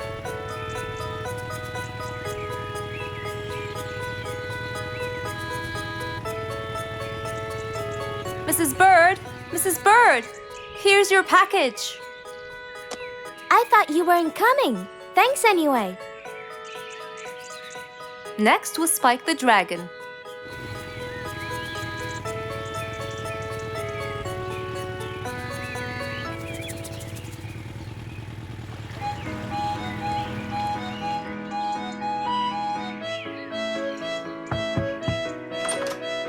Here's your package. You know, I never thought you'd be late. Oh no! It's the last package I'm delivering today. I hope the king is not too upset that I'm late. Worried and a little scared, Mrs. Sharpie took off to deliver the last package. She was already late as it is. The last package was intended for the king, and after being all over the jungle, will she be able to make it in time? Here you go, Mr. Timber. This package is for the king. Thank you, Sharpie. But the king was worried and a bit upset. Why? Well, he had to wait all day for this package. You're not usually late, Sharpie. He was very upset. My sincerest apologies. I'll be more careful next time. Mrs. Sharpie was very tired and really upset. Having to deliver packages all over the jungle was no minor task. So, she decided to go to Mr. Fox and ask for his help. Oh, hello, Mrs. Sharpie. How have you been? I'm not good at all, Mr. Fox. You have to help me. What happened? I've got a lot of letters and packages, and I keep flying east and west all over the jungle. This won't do, Mr. Fox. I'm so tired. Oh, Mrs. Sharpie, you do look exhausted. Please come in and we'll figure this out together. Would you like a cup of hot chocolate? No, I just want to find a solution, Mr. Fox. Okay. Tell me what the problem is exactly. I get too much letters, so I fly to deliver them. I find that the first letter should be delivered to the western part of the jungle, so I fly and deliver it, just to find that the next one is in the eastern part of the jungle. And when I fly and deliver it there, I find that the one after it is in the north. And after that, it's west again, and it's all driving me crazy. Calm down, Mrs. Sharpie. There must be a solution to all of this. That's why I came to you. I kept thinking and thinking, but they come in packages, and I must deliver them all in one day. So how can I do that? Don't worry, Mrs. Sharpie. We'll sort this out. Sort? Sort! That's it! Why don't you sort them out from the very beginning, Mrs. Sharpie? What do you mean by sorting them out? I mean, first, you should read the addresses and sort all the letters that should be delivered north together, and those that should be delivered east together, and so on. And then I'd finish all the north letters together, and the east, and then the south, and then the west, right? Precisely. That's a great idea, Mr. Fox. Thank you so much. Wait, where are you going? I have letters to sort out. Thank you, Mr. Fox. Glad I was able to help you, Mrs. Sharpie. Goodbye.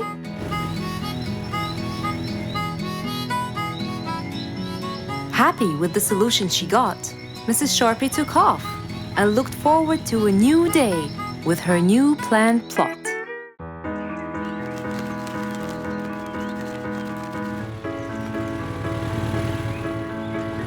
One beautiful spring morning, though tired and sleepy, Mrs. Sharpie the post owl was on her way to Alfie's house to deliver a parcel.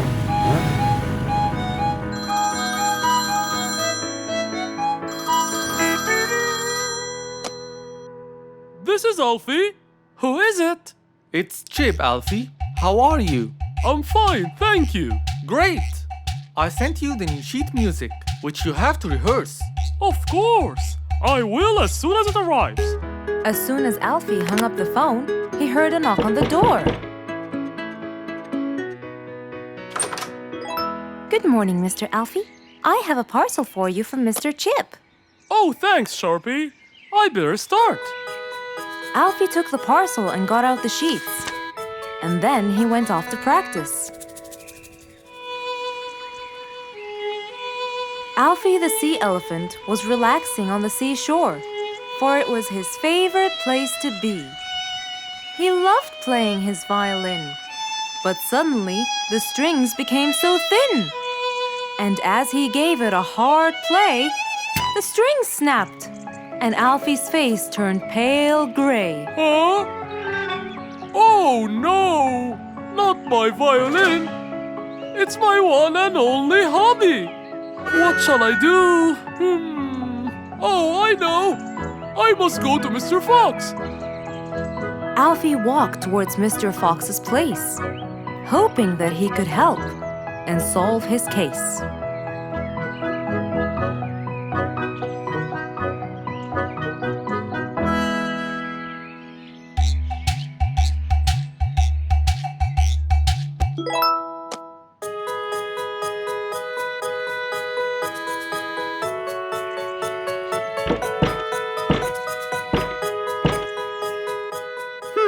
I wonder who?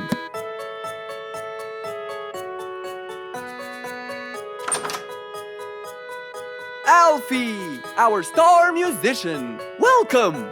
Come on in. Thank you, Mr. Fox. Have a seat. Would you like some lemonade? Yes, please, Mr. Fox.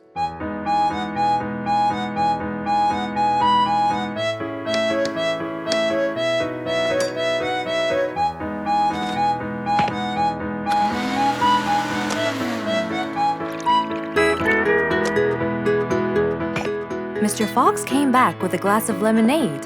He gave it to Alfie, then he noticed his violin.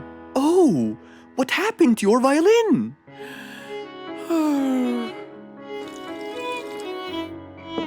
I was playing by the seaside, and suddenly the string snapped. What do you think I should do? Well, we can simply buy some new strings and change them. I already bought them, but I don't know how to change them. It's my first time. No problem. It's easy. Now let me teach you how to replace them. First, we remove the old string by twisting this till it's loose.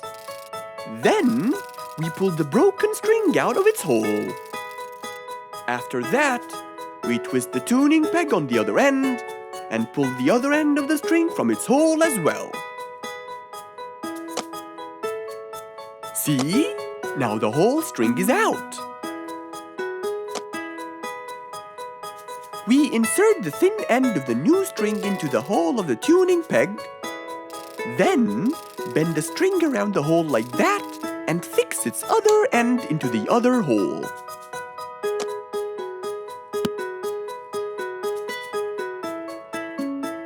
And there's the other string as well.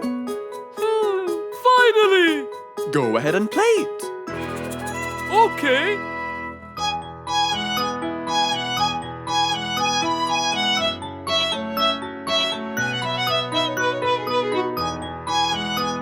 With his violin finally fixed, Alfie walked out the door.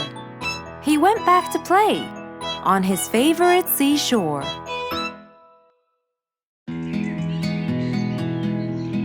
It was a beautiful morning. The sun was shining brightly over the jungle. And seeing how nice the weather was, Mr. Fox decided to go for a walk.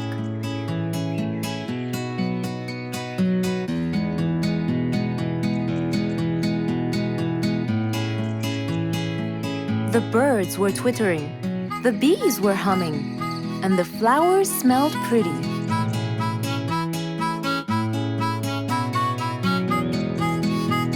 As Mr. Fox was passing by Bingo's house, he saw him doing something really strange.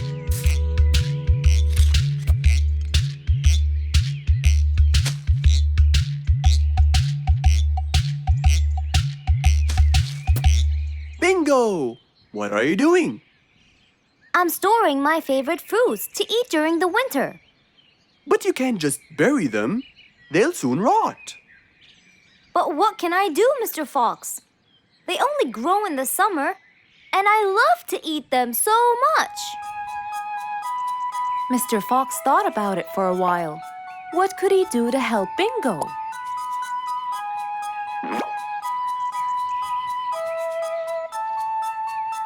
Don't worry, Bingo. I think I have an idea. Really? What is it? You'll have to wait and see. I'll just run to my workshop, and I'll be back before you know it. Okay. Mr. Fox went back to his workshop and gave it some thought.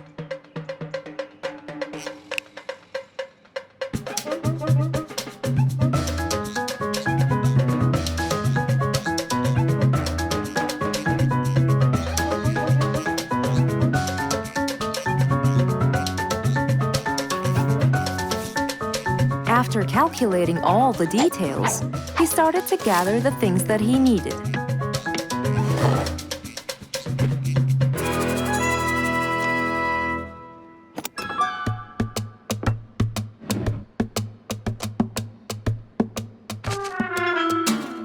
Then, he took his toolbox and his car keys, and of course, the glass plates. He put them all in his car and was on his way.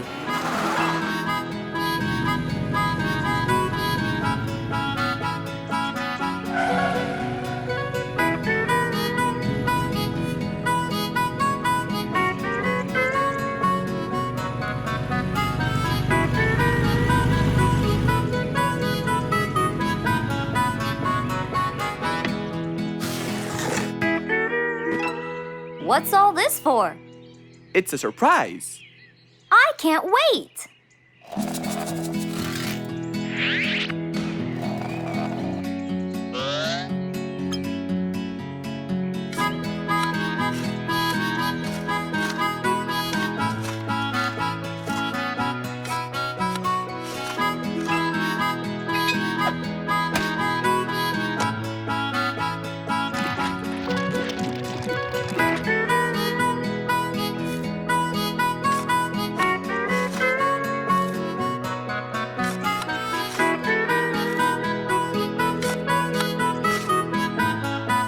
Mr. Fox was almost done, and Bingo was watching him, looking slightly puzzled.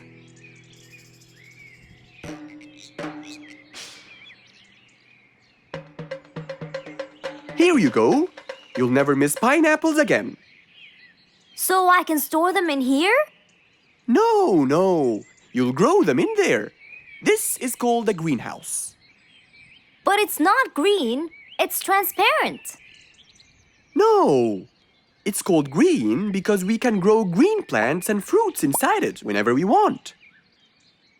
Oh, so now I can have pineapples whenever I want? Yup. Anytime you want. Awesome! Thank you, Mr. Fox.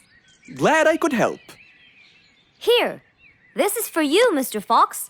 It's the best one I've got. Oh, that's very nice of you, Bingo. I love pineapples. Now you and I can eat them anytime we want. After helping out his friend, Mr. Fox went back to enjoy the rest of his day.